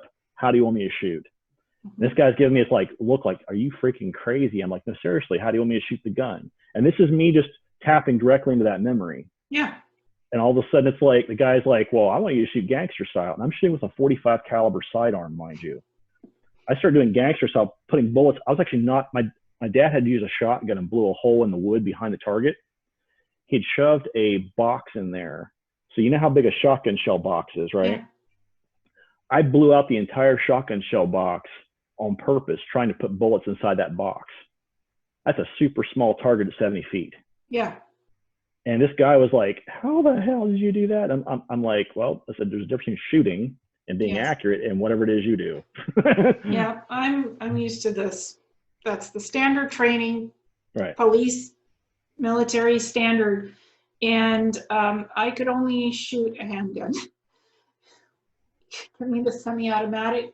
I can't put it up against my shoulder correctly. To tell you the truth, it's heavy. It's the P series. Do you know those semi-automatics, the P series? Yeah, yeah. The bullpups? Yep. In Stargate SG-1, the bullpups? Yes, it's called an FNP90. Yes. That's the actual company that makes them, Fabrique Nationale, yeah. FN and FS. Yeah. The P90 is actually they're a really good weapon. They're very lightweight. I like the P90s, but there's a weapon that I actually prefer that I believe it was the Israelis that made the weapon. It fires caseless armor, and that fires a caseless shell. And that is actually what you find a lot of the higher end, at least the mercenaries here on Earth, using, or weapons like that, because it leaves no brass behind. There's no brass to pick up. Is it like a Scorpion style thing, or? It looks like a Galil. It looks very much like a Galil. Okay. And it's like a H11 or a G11 Galil. Okay.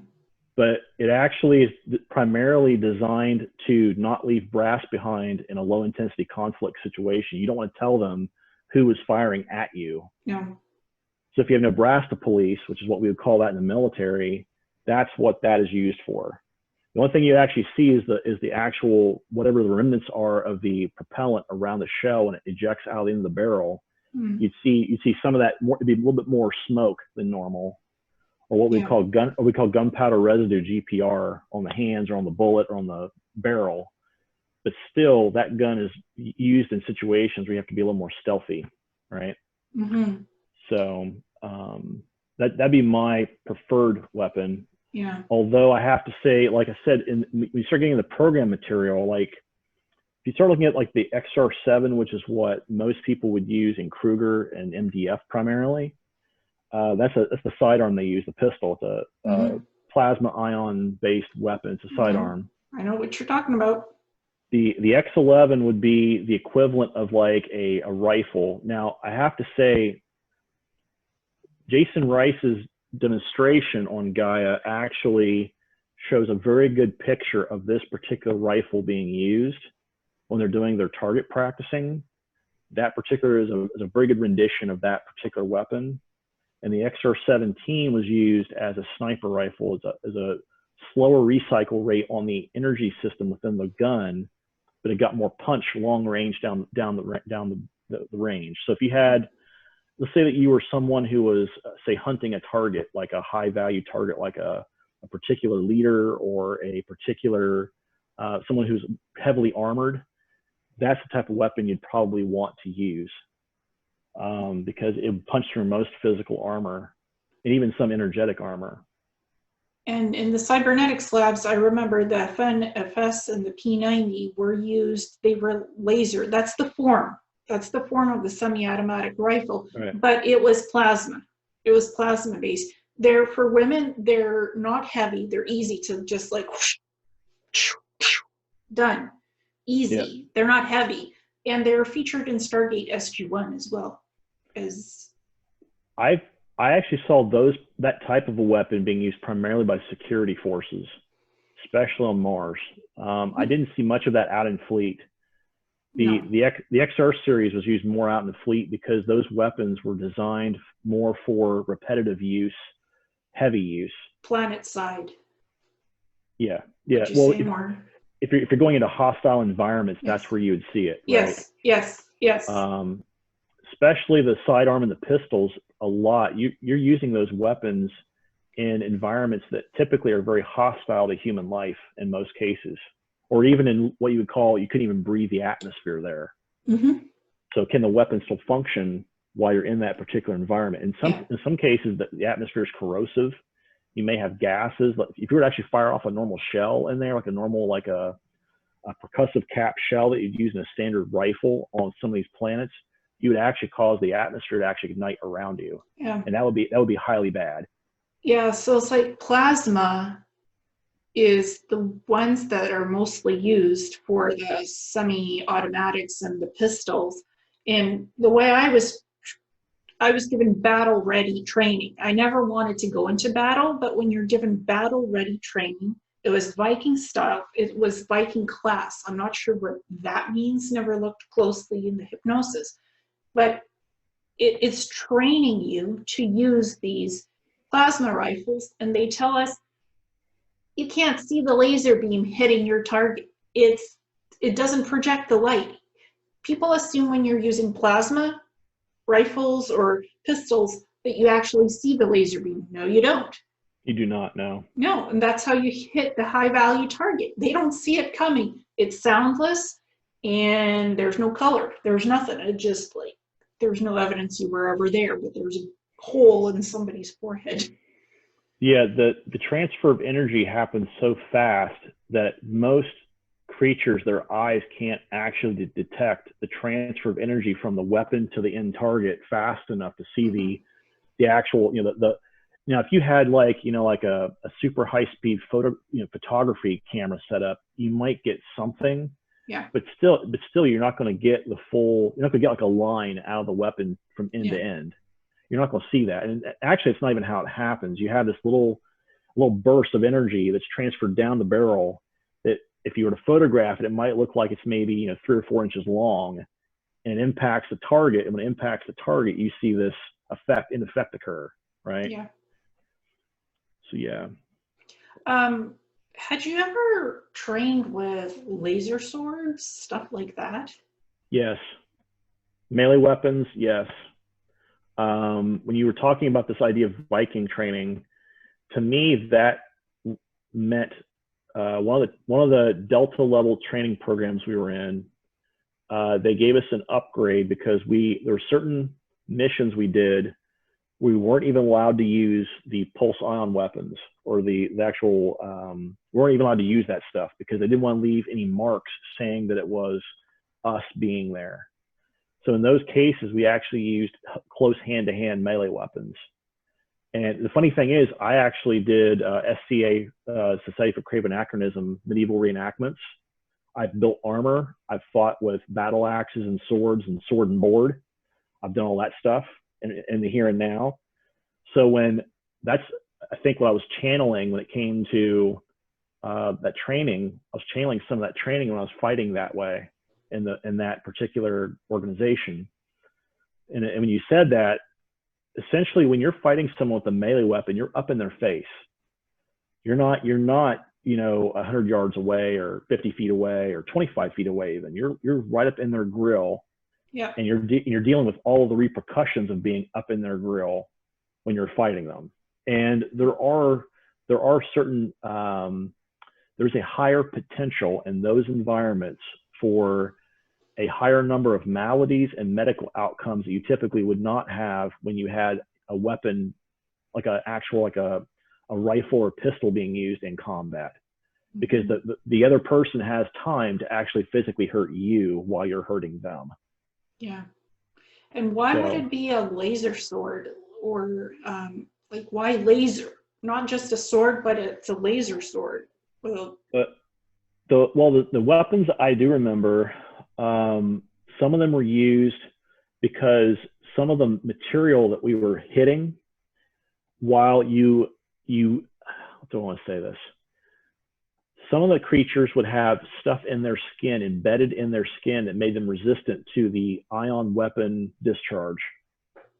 But if you used, for example, like what we call a monoatomic whip, which actually was like a plasma whip, because of the thickness of the blade being like only a single atom thick, it would actually ignite the air around it. And when you would hit one of these creatures with it, it would actually rip through their arm or rip their arm completely off.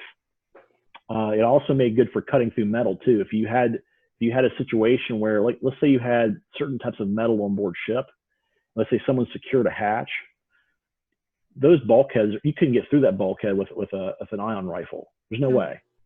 If you had a plasma sword, you could actually cut the locking mechanisms out of the door and actually open the door up or shove the door on the floor. So if you're doing like a breach, we call it an actual full-blown, we're actually doing a full-blown breach on this ship. That's where those weapons would come in extremely handy. Your front guys in the breach would have those kind of weapons with them, because you never know what you're running into. Yeah, I heard that the Space Marines have them, and I had to practice with it in Antarctica, because the plasma rifles and the ion fusion ones don't work in Antarctica for some reason, something to do with the energies of the continent. So these laser swords, magnetics, these laser swords, you've got two of them strapped, or one or a small one to the side. They work perfectly. There's no interference with them. Right. Yeah, Antarctica's got magnetic issues down there. And interesting side note, actually. So you've heard Linda Moulton Howe talk about this, the guy that saw the hole in Antarctica, and he saw a craft there. Yes. So I'm going to share this picture with you really quick. There's also Spartan 1 and Spartan 2. So this particular picture we're seeing here that is actually the exhaust port on the craft in question. And notice the pattern in that. There's 12 rays coming off of that center hub, right? Well, guess what? That right there is an actual, that's a Black Sun powered engine used by Nacht Waffen, one of the original Hanabu engines, probably. So I'm not sure exactly what this guy was showing her, but that to me was Earth Tech, just based on what I've seen. And that particular picture is the same pattern used when you look at, there's a castle in Germany. If you look at the floor, it actually has that pattern ingrained in the tile on the floor inside of that castle. And when people talk about this idea of the Black Sun, or what they call the unconscious emanation of the divine creator, right? Or 0 point energy, that's what they're really getting at. And the Germans built this into everything that was their technology when they were leaving this planet. I was talking with an individual last night about this actually, and what the people don't realize is we actually left this planet in 1936-ish.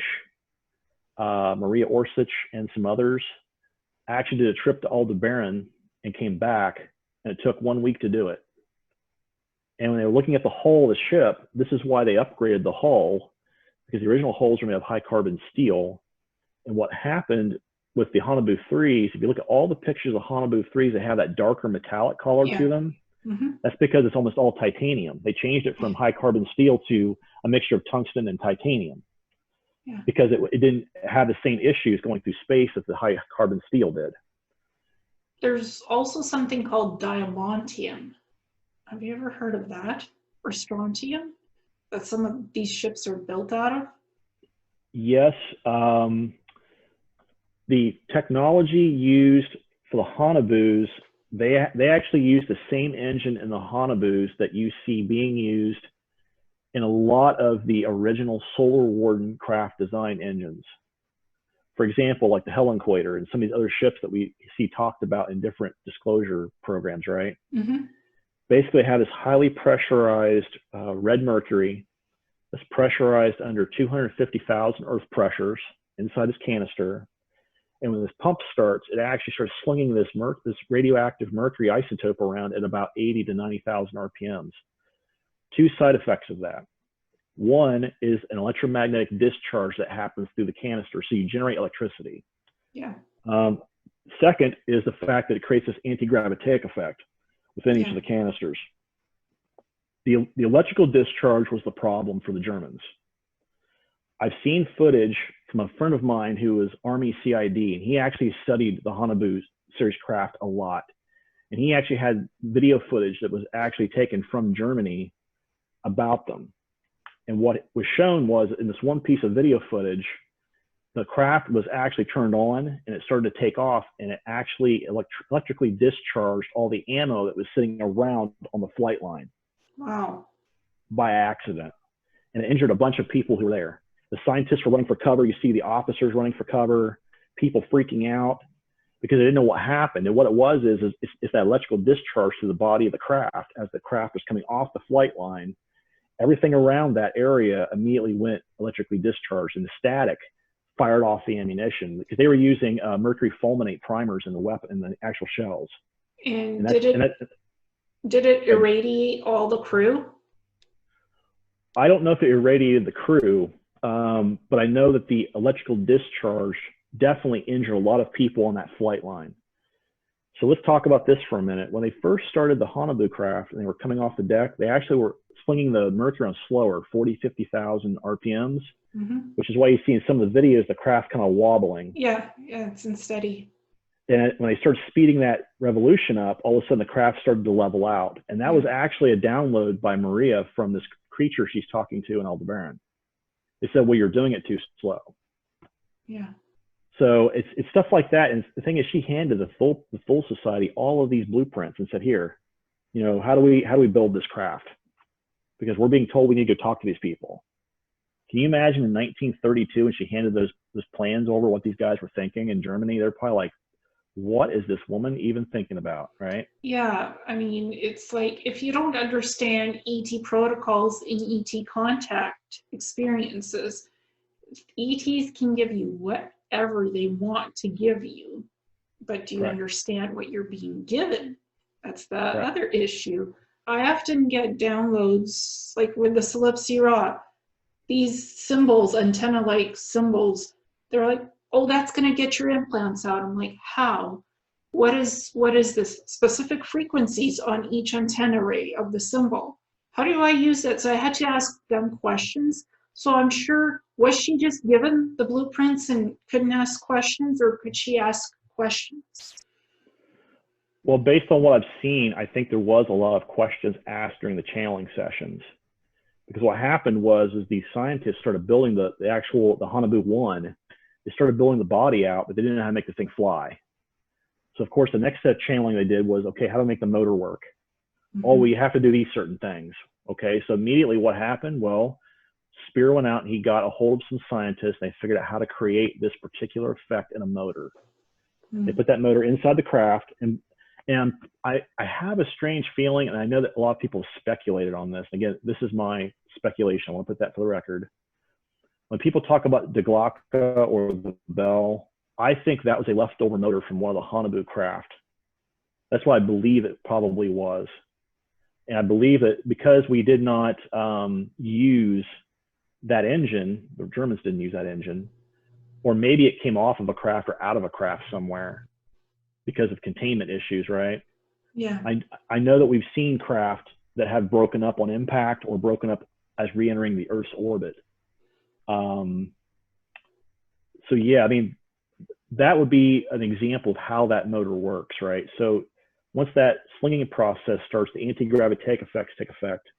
And essentially what happens is you're creating this effect where you're creating a dip in front of the spacecraft.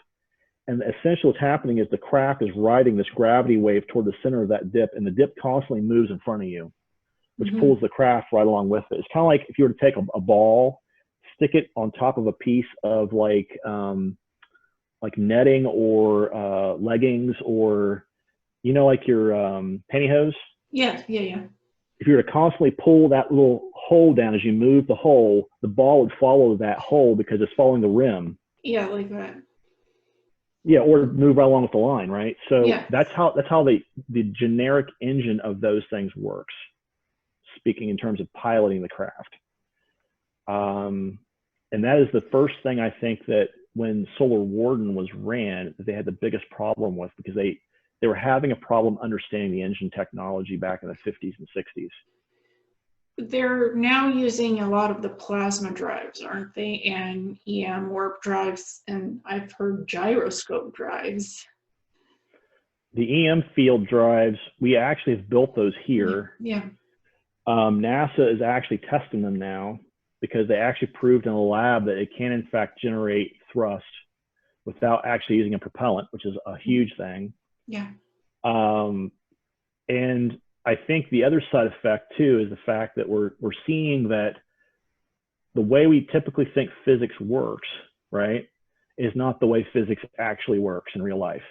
That's the whole thing behind the EM field drive, was the fact that we proved that we could take an electrical battery, an electrical system, generate a drive, a propulsion, a net positive propulsion with that motor, and all of a sudden, you know, we have people that are moving forward in the test bed. And the guy's like, well, we're getting so many, you know, micronewtons of thrust, that shouldn't happen. Well, okay, let's test it. Well, they tested it again. From what I understand, they just put one up at the Space Station Liberty, the ISS, and they're supposed to be testing it just to see if it actually works. And I have a strange feeling they're going to find out it works very well up there. Yeah. Just saying. Yeah, and I had a person who I was doing one of these memory retrievals for, and they're like warp drive. They used to build warp drives, ion fusion, gyroscope, EM, different kinds of propulsion systems. And I'm like, wow, okay. This person did a lot, and they wanted to know, well, how do I build this? I'm like, I can't tell you how you built them. I can tell you what technology you were making.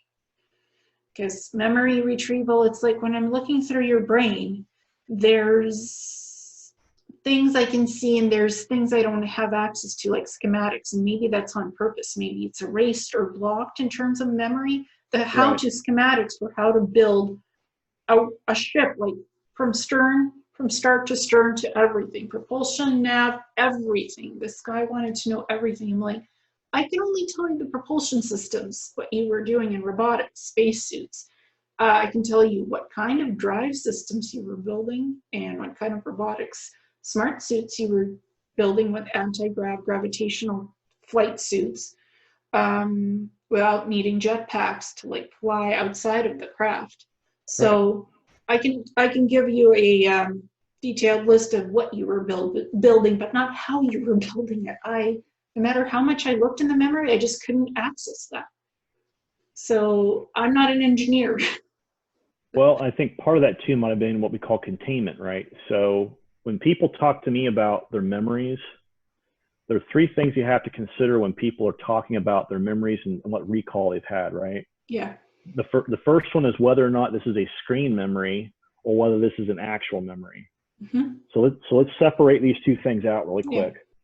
A screen memory typically lacks some of the tactile input that we as humans typically recall. So what I mean by that is you may not be able to smell something in that memory or taste it or touch it, or you may not be able to hear it correctly, or the visuals are a little bit askew. That's a really good key indicator. That's an actual implant memory or a screened memory. A real memory, you have all that stuff. You remember what was going on and what was happening and how you felt and what was going on with your fingers and your ears and your tongue and all that stuff. You remember that stuff, typically. So that's the first section I would talk about. Yeah. The second section I would talk about is when you leave the programs, 99.99999% of the time, they do what's called containment and blank slating for almost every single asset.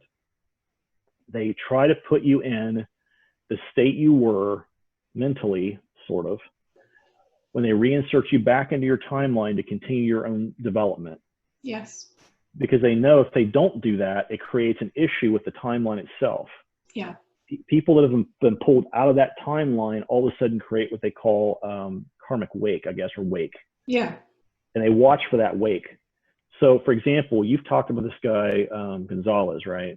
And ironically, when that name keeps coming up, I know for a fact he also served on Nacht Waffen. And I know that he served with me also in MDF. And I know that he served the old man as his XO.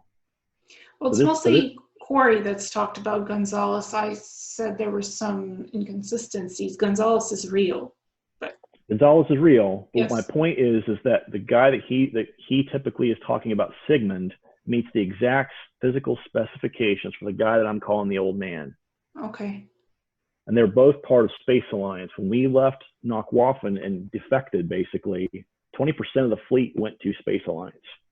Okay. We brought all of our ships, our crew, all of our people, all of our technology, everything into Space Alliance. And there was a period of about a year where basically we were under a high level of scrutiny. We had their observers on board our ships. We had all these people and they're watching how we do things. They were checking our security protocols. They were watching how our crew conducted themselves because they didn't want us creating an issue for them, right? And this guy Gonzalez and the old man, at this point he'd be an admiral. They both were two of the highest level officers that defected out of Nacht, and the old man was actually in charge of the Nacht Waffen program. He was the guy that sat on the council and ran the Nacht Waffen portion of the program. He actually sat on the council meeting and said, this is what we're doing, this is what we're not doing. The group that I call the Triumvirate, which is essentially this group of 9 people. They're basically like mob bosses that sit around a table. It's a triangular shaped table. And you have a representative from each program who sits around this table, 3 on the side. And behind them is 3 people from each of their own programs. They're acting kind of like their guide people, the people that have their information. I was one of the old man's people that did part of that work. I've talked to another gentleman who also sat in some of those meetings as well, because he remembered me from those meetings. And when I said that, he went, oh shit. He's like, you're that guy. Because all of a sudden it clicked because he heard me use certain terminology that there's no way you can make up. Yeah. And all of a sudden it's like we were talking and all of a sudden we realized that we both worked for this guy, the old man, which is also the same person that Corey calls Sigmund. Anyhow, the point is that this individual has a very long history with the programs. He's worked in multiple programs.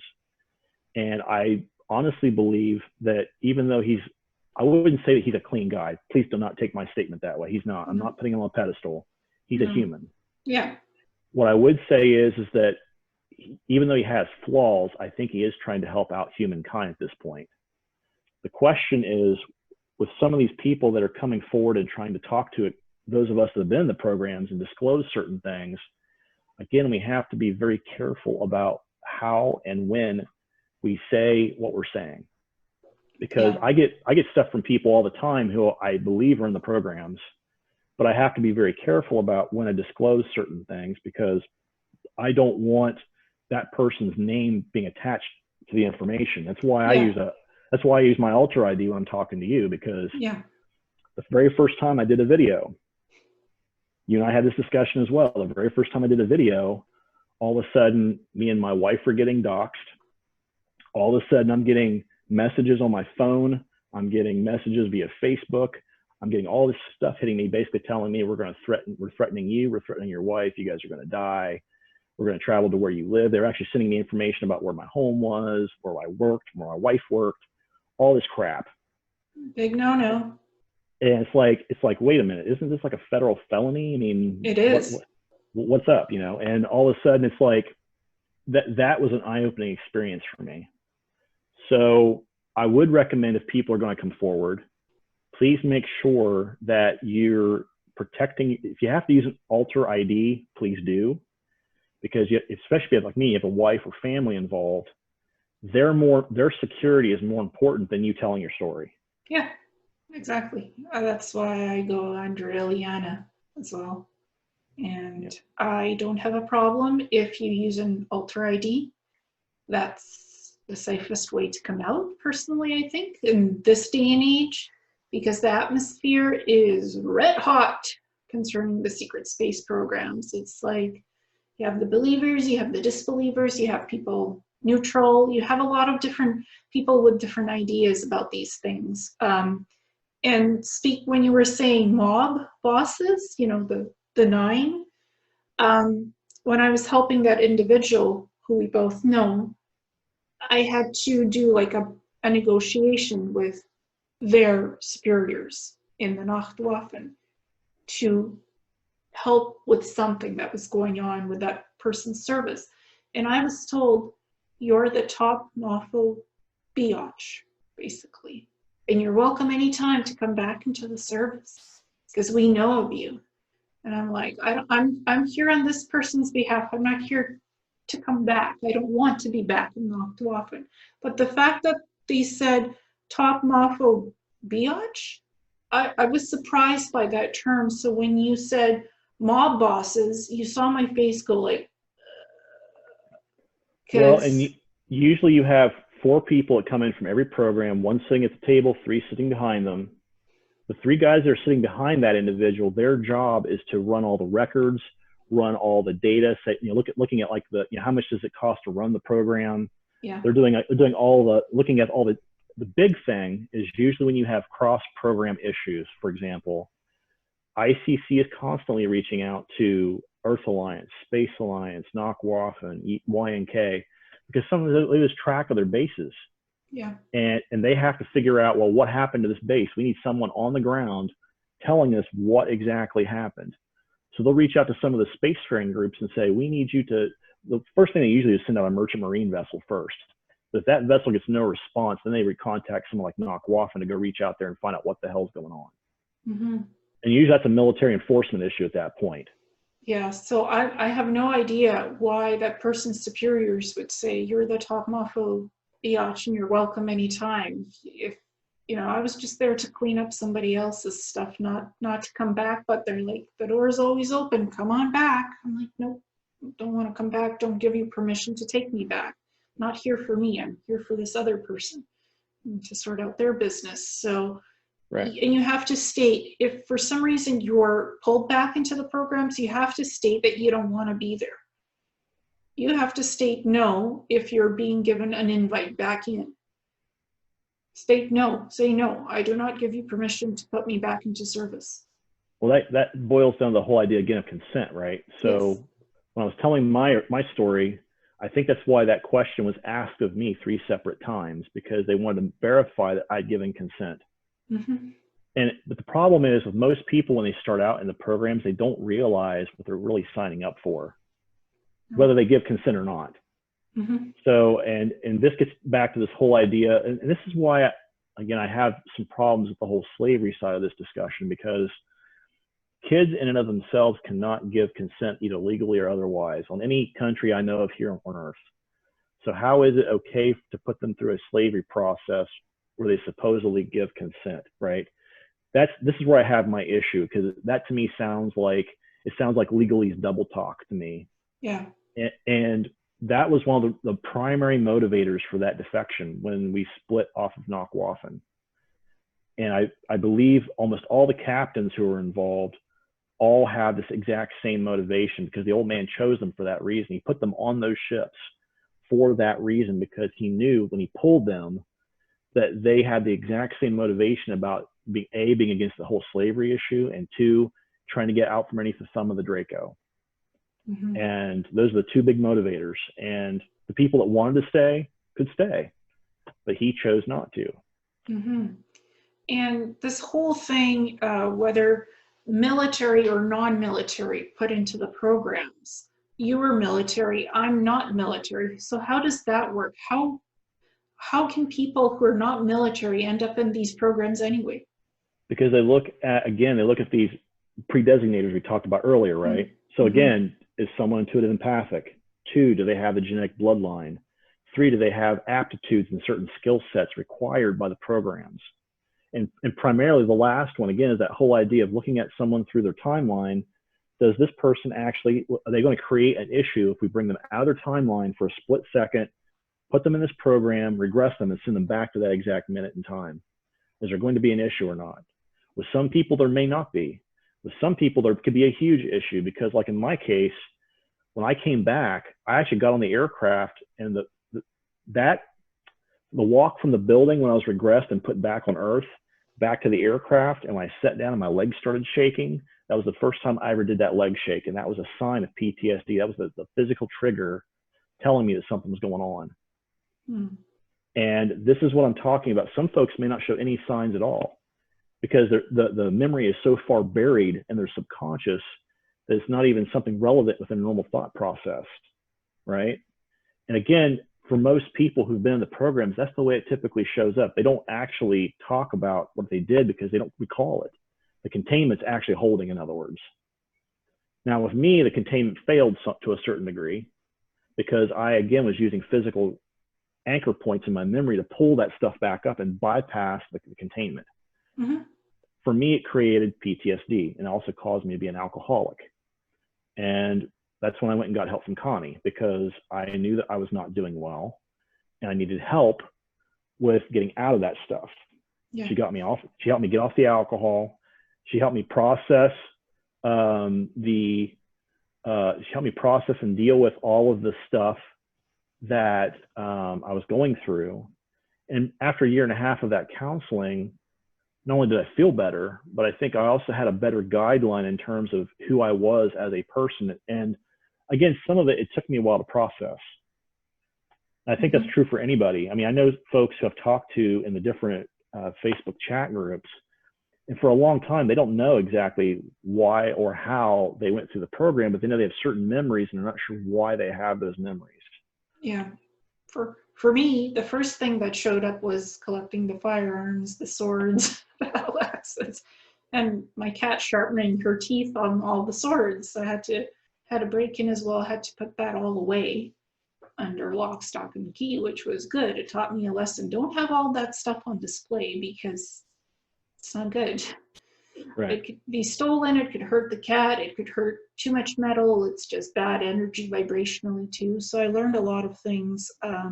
That was the first indicator for me that something was a little off, because I never was into guns or anything. And suddenly it's like, I have these vague memories of using plasma weapons and rifles and pistols that are plasma. Like suddenly I just want to collect firearms and I want to go and get certified and get my PAL license and get my dad into it. So that's the first thing that sort of came up. And then the thing with the health was not so good. So then I got into the different healing modalities, into the different memory things like past life, soul retrieval, hypnosis. And then it started slowly like getting the big picture. So. And that's the thing, I think also too, as you start to do these memory retrievals and you start working through each of these little bits and pieces of the memories you're getting back, it's kind of like putting together a puzzle. You're giving little pieces of the puzzle at different times. And all of a sudden you may see one corner of the puzzle all of a sudden completely differently, because now you have a different focus on what's going on in the puzzle, right? Yes. And that's the analogy I use a lot for the work that I've done for me, is that I've had to go through and try to sift and figure out where some of these puzzle pieces, I only have puzzle pieces for right now.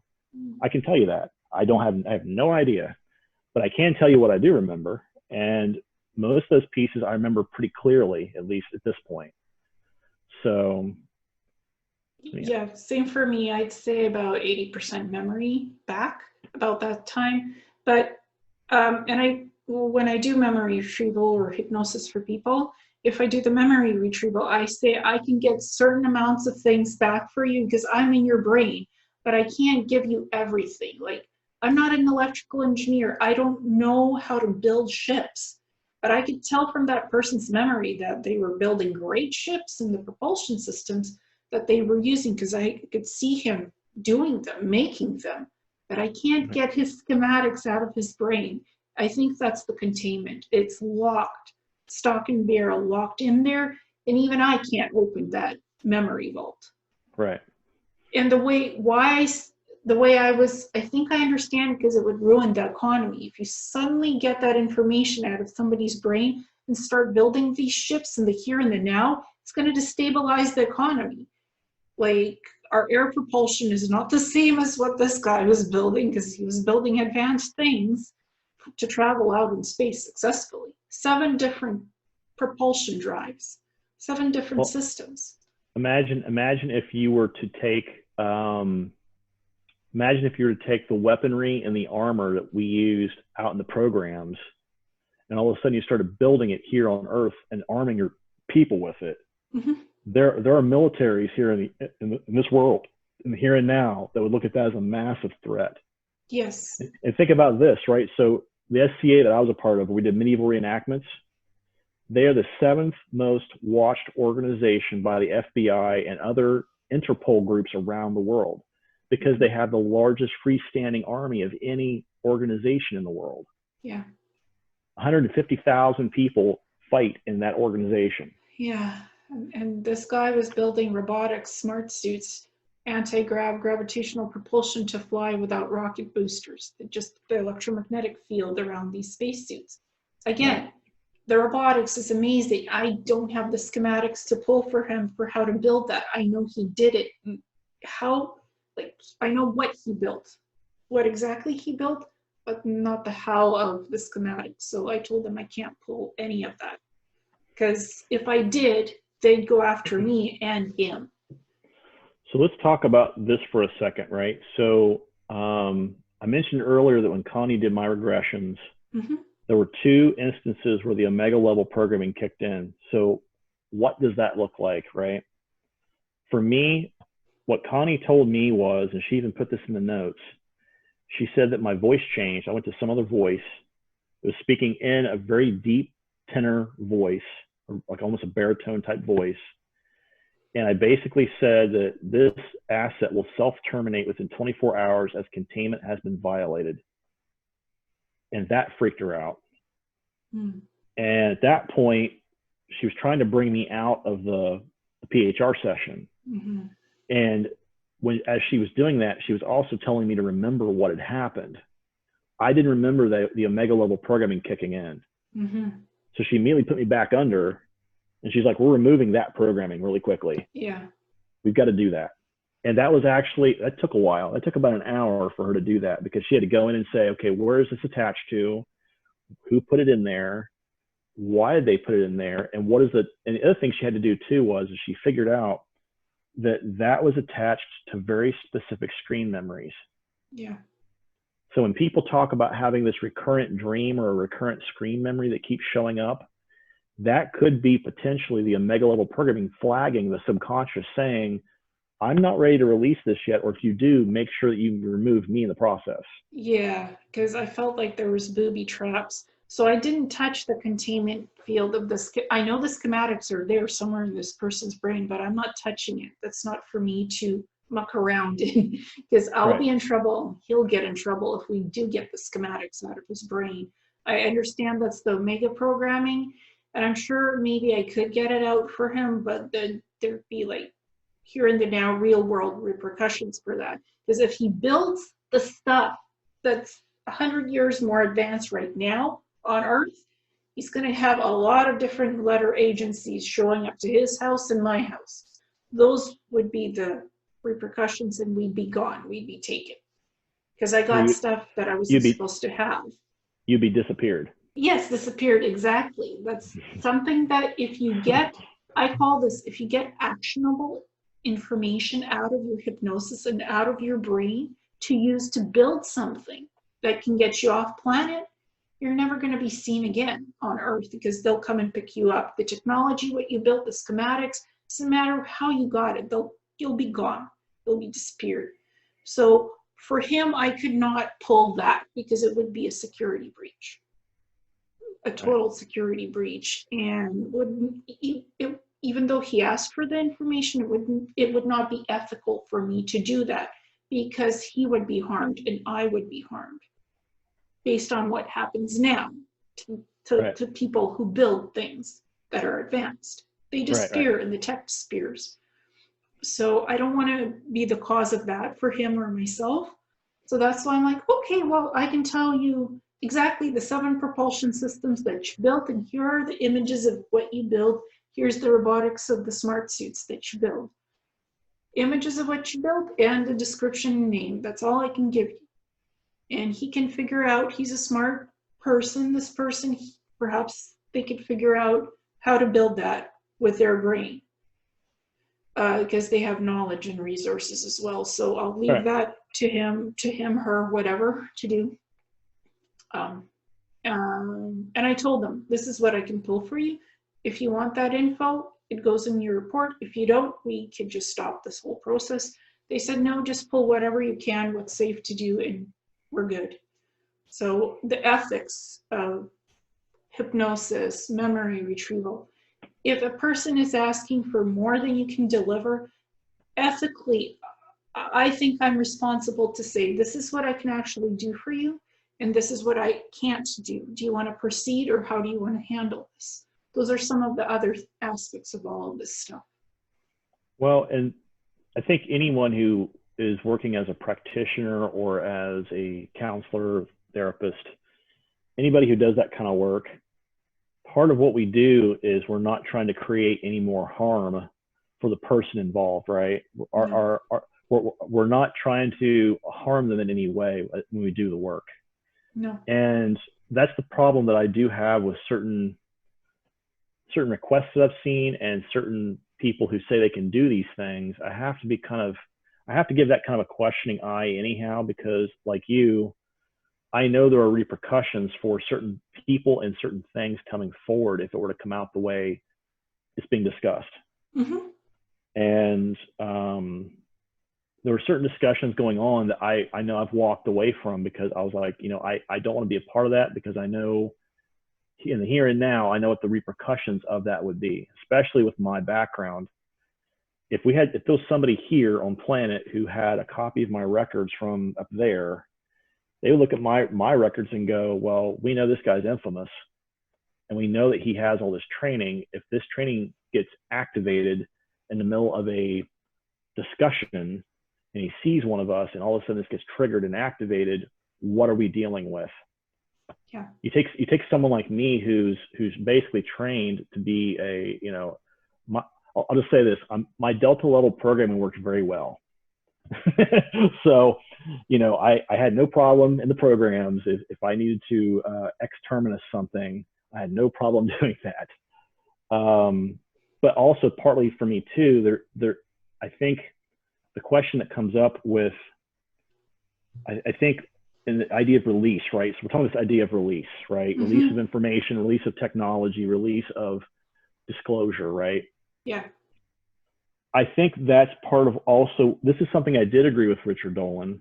When he was using the phrase, he said that he did not like the idea that a person could go through and patent a word, thereby controlling the way that word was used in discussion around the idea of disclosure. That I completely agree with. Because to me, if you're doing that sort of behavior where you're patenting words and doing all that kind of stuff, either A, you're trying to keep your own monetary gravy train flowing, or B, you're working as controlled opposition, or both. Both, I would say. One of the two. I'm not sure which, but both. The question comes up there, why? Because it raises a huge red flag for me as to why. And when I see that, I have to go, okay, well, if this person's doing that, then that makes me really question the source, right? Yeah. And I'm not saying that person is bad. I'm not. No, they're not bad, but they're programmed to do it. Well, this gets exactly back to what we were talking about, this idea of this person's programming in certain areas may have been activated, or they may have been coerced or told, you need to do this. And what they're doing, they're unknowingly doing is creating a certain outcome down the line for the rest of the disclosure community. They're divide and conquer, basically. Yeah. That's what controlled opposition does. They create a false front. Yeah, and they called me the controlled opposition. It's like, no. I always believed that person was in the programs, and they are the way they are because certain things in their programming have been activated to act the way they're acting in society. So, I'm not into creating anything like that. I just want to talk to people who've been in these programs and get their story and put it out there. I'm not here to create walls or to be the person who closes the gateways to disclosure. I want none of that. It was done to me, and I don't want to do it to others. I'm only here to ask you your story, and whatever you want to share, you share with me, basically.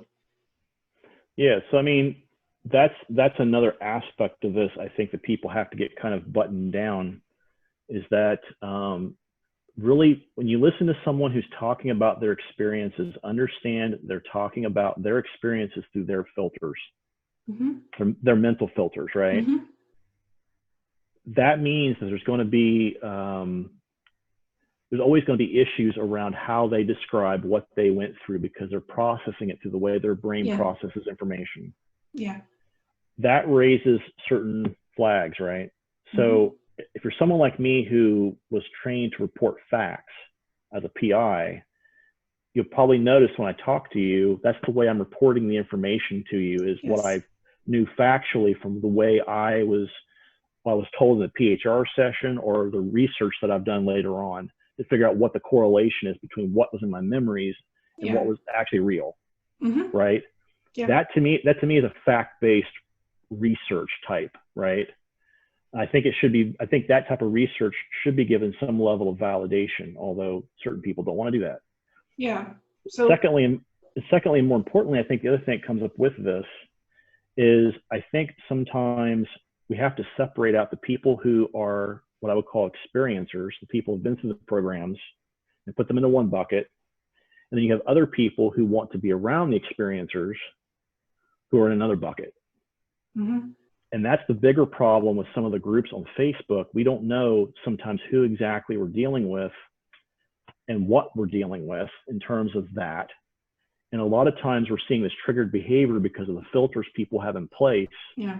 You talk about certain subjects. So when you start talking about SRA issues, satanic ritual abuse, or this idea of slavery, or some of these more heavy topics, a lot of times people that tend to come from more of what I would call a Christian background or a very religiously conservative background tend to get more triggered than other folks.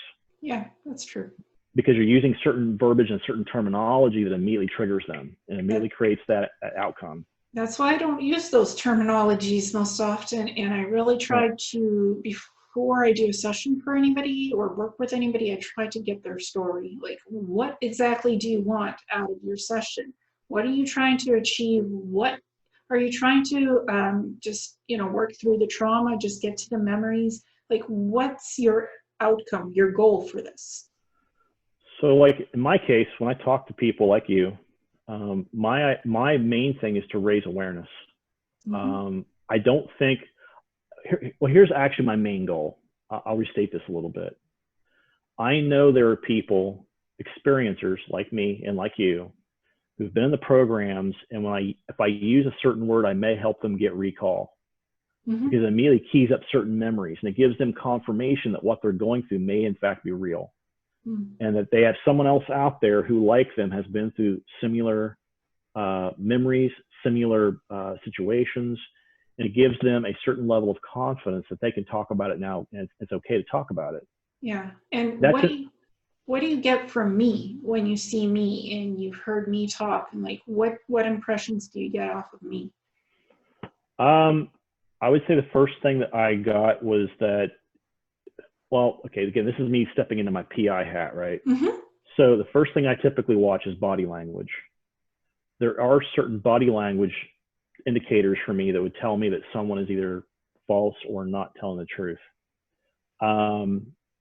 So again, you and I haven't done this, but I'm just saying what I would look at is if I was going to talk to somebody and do an investigation myself, I would ask baseline questions and then start asking them program related questions, because the baseline question tells you what their body's going to do when they have recall of certain memories and certain actions. Mm-hmm. And that's typically what happens in a police investigation. You have somebody in the room, you ask them a baseline question. What is your name? Where were you born? Do you know what time of the day you were born? Do you know what hospital you were born in? Because what they're doing is they're building up a baseline response watching your body language. And then immediately you step in and all of a sudden you start asking the question about, well, okay, you said you're in this program. Well, what happened when you're in that program? What did you do? How did you behave? What weapons did you use? You know, all these things we were talking about earlier, right? Mm-hmm. And typically speaking, when you talk to someone about that and you watch their body language, when you mention a certain phrase, typically what I see is I will see certain people give me certain types of body language feedback, telling me that I'm pretty close to the mark. I'm either hitting a memory or I'm hitting a nerve. And my job is not to help that person process it. I'm just giving them the fact that you and I have both had a common experience. Mm-hmm. And I think that you and I have had some of those. The other side effect that typically you'll see is like what happened with you and I when we're having conversations about stuff like the PLC stuff, for example, right? We talk about, Planetary Corporations and them working through certain materials. I wouldn't have known anything about that stuff unless I actually had processed it and worked with some of the ICC transport ships to move that crap off of my ship. That's mm-hmm. the only way I would know about it. And when I heard Emery talking about it and he started describing what he did in some of the containers that came in, I was like, oh shit, that's exactly what happened. Yeah, well, he calls them VATs. And I'm like, that's called portable metatech units or stasis pods. The more Correct. Technical terms, Planetary Corporations uses portable metatech units or stasis pods. They use, per protocol, specific terminology. When I hear it called VATs, I'm like, it triggers me. No. This is the names. Like, I wish I could self-correct, but that's not my place to self-correct others. But I like the specific terminology, please. Well, the stasis pod, that's the phrase that I heard it used on board ship. So, again, it's stuff like that. When you hear, again, certain vernacular being used, you know that the person that you're talking to and the people that you're talking with have a shared common experience, mm-hmm. right? This is, again, for me, for example, when I'm listening to people talk and they start talking about having been aboard a Nacht Waffen vessel, having been a CO aboard one vessel, I know very exacting specifications in terms of the vernacular that you would use when talking with people. You would not use certain linguistics on a command deck. It just would never happen. No. Like I wouldn't walk up to someone and ask them to do something. I would give them an order and they better freaking do it. Yes, and if they don't, they're off to the brig or off to another lovely punishment that they have to perform in order to straighten up. The only two ships I remember is the Interceptor and the Marauder. They looked like cigar-shaped craft. One is autopiloted. The other one has these gyro-type things that cause it to go beyond the speed of light. I guess, like, I drew it in the best way that I can draw it. I don't know if I could show you later. I don't want to do the screen share because I don't have it ready. So if I did screen share, I'd share with you some other things, probably. I mean, I could pull it up, I think, while we're talking and queue it up. But this is really interesting stuff. So let me ask this really quick question. With the Marauder, was that considered recovered technology? No, it's already created.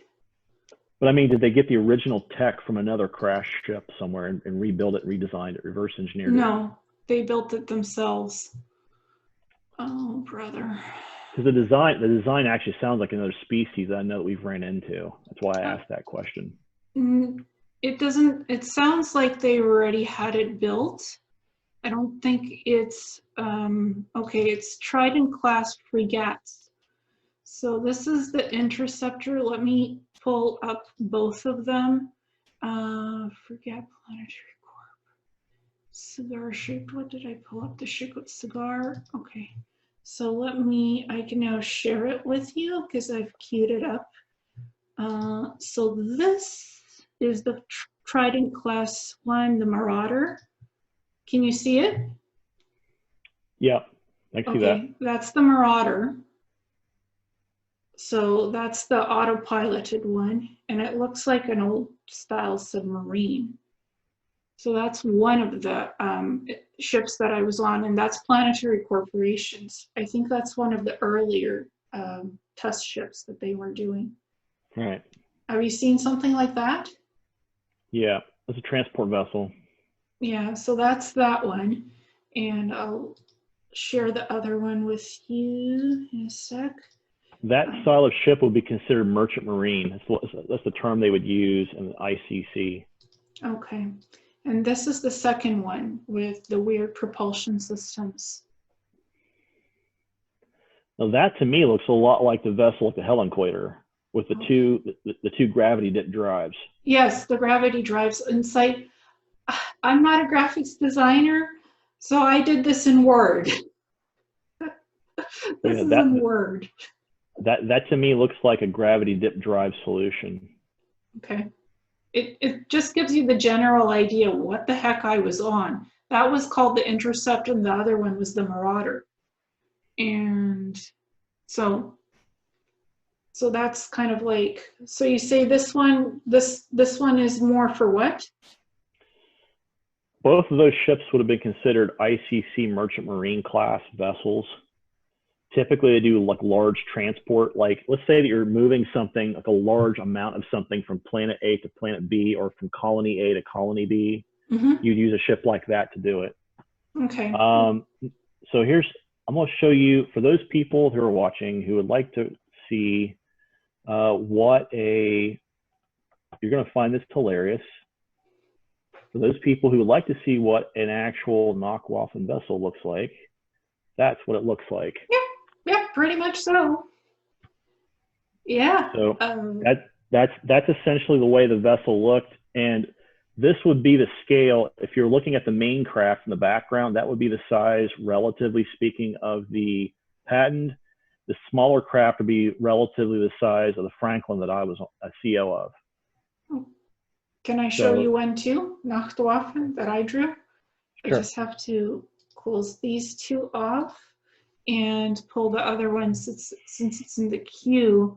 I just ships the space shuttlecraft 3. Because I have the Nacht Waffen one, but I have it organized. Oh, Nacht Waffen battle cruiser. So I'm gonna. These were for a book that I'm writing slowly, taking forever, but this is what the Nacht Waffen battle cruiser looks like. Yep. The shape is very familiar. I'm not sure what the top parts are, why it's so ornamental looking at the top. What's going on with that situation up top, but that's the general idea of what I was on. Well, the propulsion system is right, because you had in each corner of the ship, that's a 75-degree swept back wing we're talking about, right? Mm-hmm. The corners is where you typically see your propulsion unit, and the main capsule we talked about is that main circle in the middle. Mm-hmm. And it's also directly below where your command deck is on board ship. If you look at most of the drawings of where the command deck would be, yeah, the main propulsion capsule is directly below the command deck of the ship. Yeah. So again, I'm not a graphics designer. This is just stuff I'm pulling from memory. That's the Nacht Waffen battle cruiser. It's a battle cruiser. It's huge. That's what I was on. It's like bluish gray metallic type. It's not your usual gray or black, because I know the carriers are grayish black. This is like bluish gray, silver metallic. It's kind of like even a different color. So it's just what came from my hypnosis and memory recalls. So I just stacked the nuts and bolts and word doc to give a general idea what the shape of the ship is and what the features look like. So now, if you want to see something really interesting, by the way, sure. I actually showed this to James during my interview with him. This is to give you an idea of the design that came out from Lockheed Martin from Skunk Works. And you can see, this is the actual drawing that they used to build their shuttlecraft. It's the same modular shuttle. They have different sizes of these shuttles. And some of them actually have a straight back piece instead of where this angular piece where it comes to the tail, it's actually straight back. And that's the way the shuttle was that I got into. When the door lifted up, essentially you stepped in and it had 4 seats or 5 seats in it. There's 3 in the back, 2 in the front for the pilot and the co-pilot, 3 in the back for the people being taken up. And I woke up in the back seat of this thing looking at the side door, which was right next to my face, and it had Lockheed Martin stamped right in the metal or painted right on the metal. And the DART craft, so to speak. Yeah, this would be considered the DART. Yeah, I guess what certain people are calling the DART. I've seen this. But yeah, that's the general design. That's actually the way the original design looked, if you're wondering. Oh, I've seen this. Yeah, I've seen this. I have a TR6 that I had seen flying over my house. If you want to have a look, just for the fun of it, reminds me of the DART craft, except it's not so. You're talking the TR6 Telos? Yeah. This is what I'm talking about. Yeah. The Telos craft, that's the next gen wing craft that we built. Okay. Yeah. It just, I said telepathically, show me a Planetary Corp TR6 craft. And then suddenly, for like less than 4 seconds, that dematerializes in front of my house above the tree line. And it was about 8 p.m. So the stars were out, and this greenish thing dematerializes. And it was stuck in my memory because it's actual physical. This is like in here in the now. I tried to take a picture, and all I get is a green streak on the cameras. So it's like it has some kind of a cloaking something that distorts the shape. But this is what I was physically seeing with my naked eyes when it was decloaking, dematerialized, and then recloaked, and it was gone. So what is this thing? Well, the TR6 Telos they use that as a transport craft as well. You see that used a lot with Krueger, actually. And they also use the TR3Bs as well, varying sizes of those. Yeah. And I know they can move anywhere from 100 to 300 people at a whack. Now, with that particular solution, that would be used somewhere where let's say they want to have a observational platform, an OP, put over a town or a city. You'd use something like a Telos craft to do that. Let's say you were watching a particular target's location, trying to figure out what their normal cycle was, where they normally went, what their normal, what time they get up in the morning, what time they go to work, what time they come home, what time their kids get home. That's where you would use a craft like that. Because you're building up an intelligence database to figure out how you're going to deal with that particular problem, and how do you want to send in your HK team to go deal with it, right? Yeah. And I just say, show me that. I want to see a TR6 next gen craft, and they were happy to oblige for like a few seconds, and that stuck in my memory because like it was green. It's not gray and it's not black. Usually it's camouflaged as just to like fit in with the space so well, but this thing was dark green. So, and it was It was interesting the way it just dematerialized and decloaked and recloaked and was gone as a streak of green light in the stars. Yeah, that's interesting. Well, I'm like, I've seen weird craft, and I remember a space station as well. If you're curious, just have to give me a sec to find it.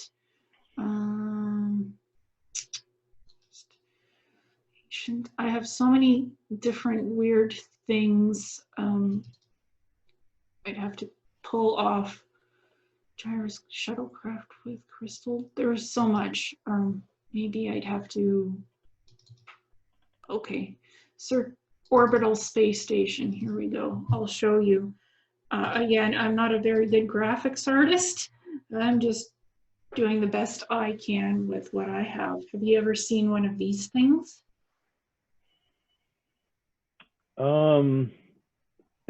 Well, generically, it reminds me of the Hyperion. So we do have orbital stations that we put in usually either at Lagrange points or at what we would call the magnetic weak points on a planet. So for example, on Earth, we have what they call an L1 Lagrange point that is actually, our moon, for example, is at one of those points. That's why the moon does not rotate in terms of its orbit, right? Mm-hmm. But if you were to put one of these stations in at a Lagrange point, that would be used to actually monitor, for example, a species that happens to be in that area, for example, say a lower tech species. And the reason why we would do that is because I know there are certain planets, for example, that some of these planetary corporations, they wanted to go in and get certain resources off planet. So mm-hmm. First they put the station in place. They'd have the station monitor the local species, and they'd wait until that species moved away from the resources they want. They take a shuttle in with their crew, grab the resources, and then leave. Mm-hmm. Right? And that's where a station like that would be used. Also defensive points too, right? So if you had certain planets within certain orbits and you wanted to, okay, I'm gonna use this term, and this will sound bad, but it is the term that they use. If you wanted to, in space, cock block another ship from coming in via a certain gravitational portal or a certain gravitational channel, you drop one of these guys in its path, or a big ship in its path. And these have engines, as far as from my memory, so they can move. Yes. They do, yes. Moved. And Nacht Waffen did that particular technique a lot. If we had issues with a certain species, they would have us jump into a certain point where that ship had to come through our path, and we would actually stop them and actually immediately start, you know, what I would call aggressive negotiations with certain species. And then I just have another one that's interesting. I fondly call it the gyroscope UFO that I saw in Ukraine. This was when I was like 3 or 4, so I'll just share that with you and see what you think. I was small when I saw that. Yeah, I was in the park with my grandma, so I'm like, that was flying over, so I'm not sure what that is. All I know is that it's a gyroscope craft. It actually, okay, so when you first showed me the picture, my immediate impression, there's a species called the Indigirk, and that is exactly the way their ship typically look.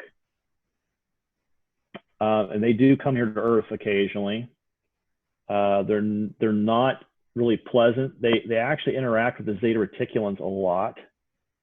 And they used to have a base actually in Siberia at one point, I thought, until the whole Tunguska effect thing happened. That was actually a actual interstellar war that was happening, by the way. It was the Tunguska effect.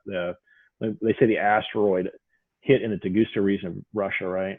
Yeah. That was actually part of a ship that came down after it had gotten hit.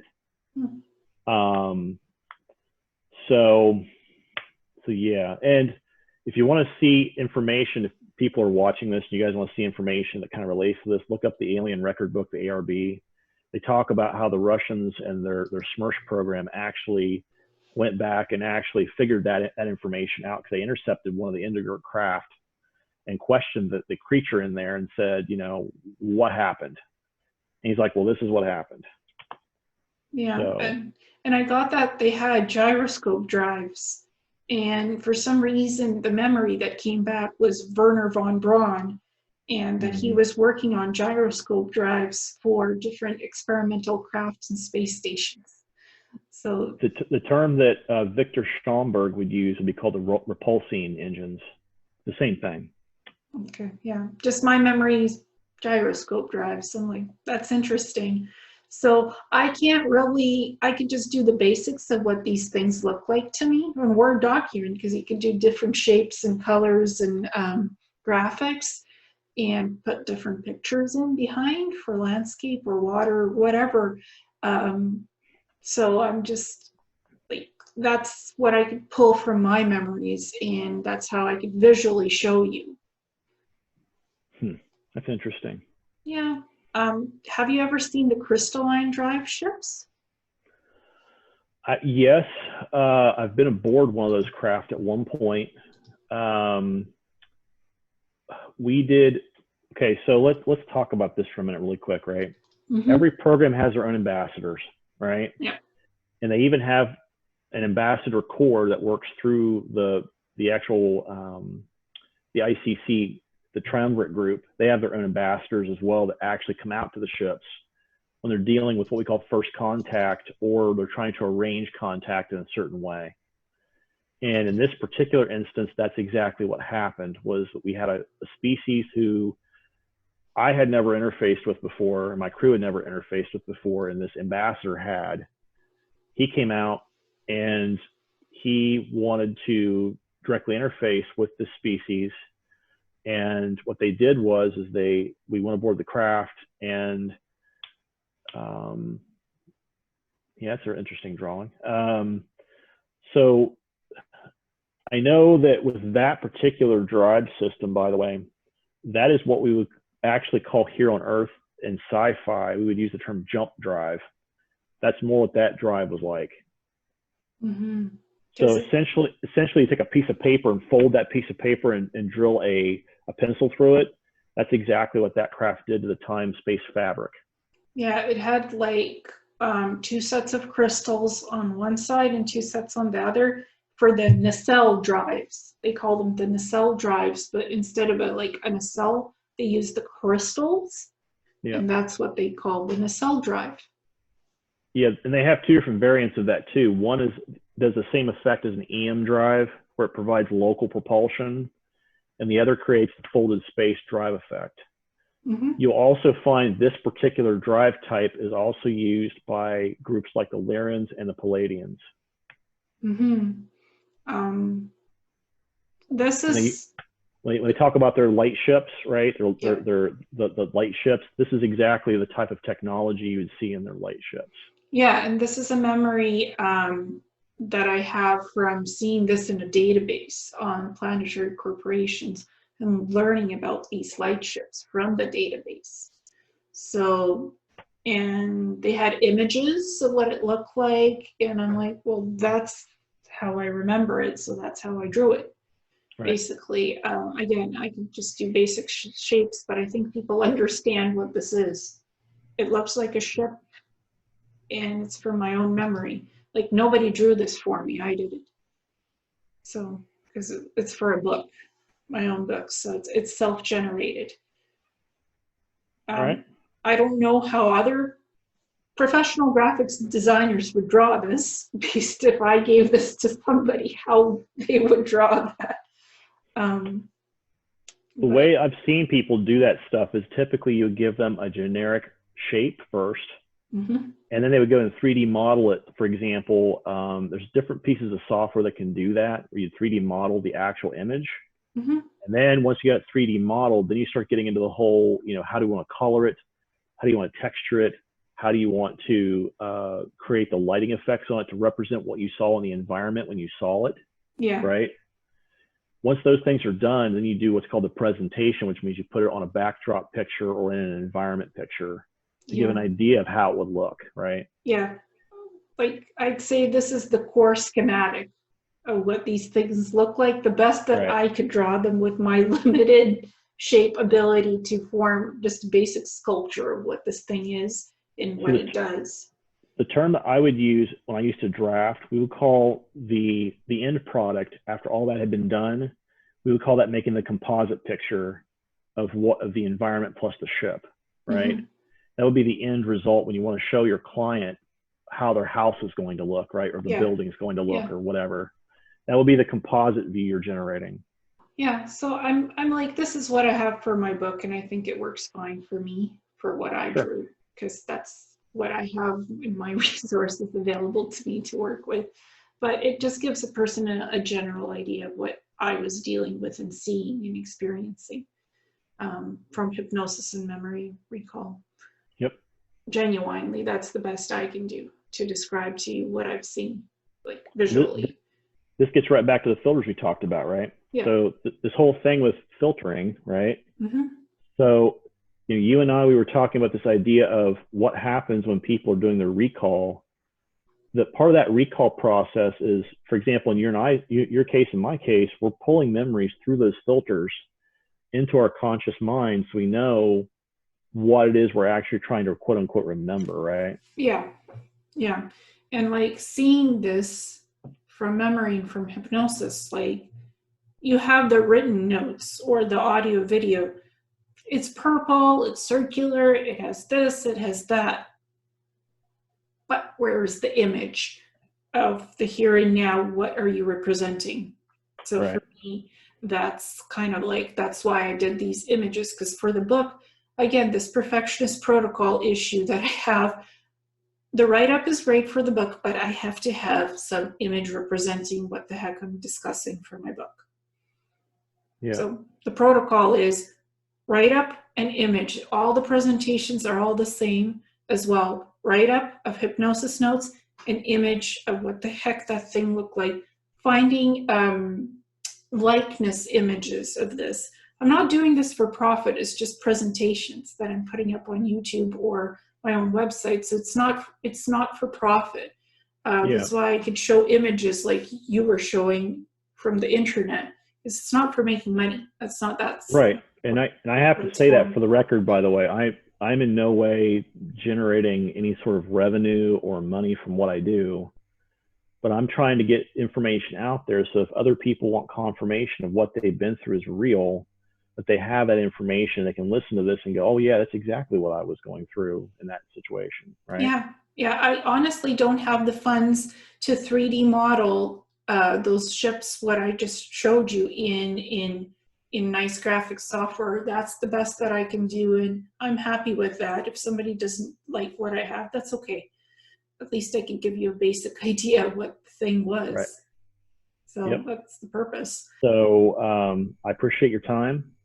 For those people that may watch the video, I appreciate you guys watching our video. And if you have any questions, you can reach out to me at johanfritzssp@gmail.com. And I'm more than willing to answer your questions. So well, thank you so much. And I've enjoyed getting to know you and talking to you like this. Thank you so much. Thank you. Yep. Bye. Bye.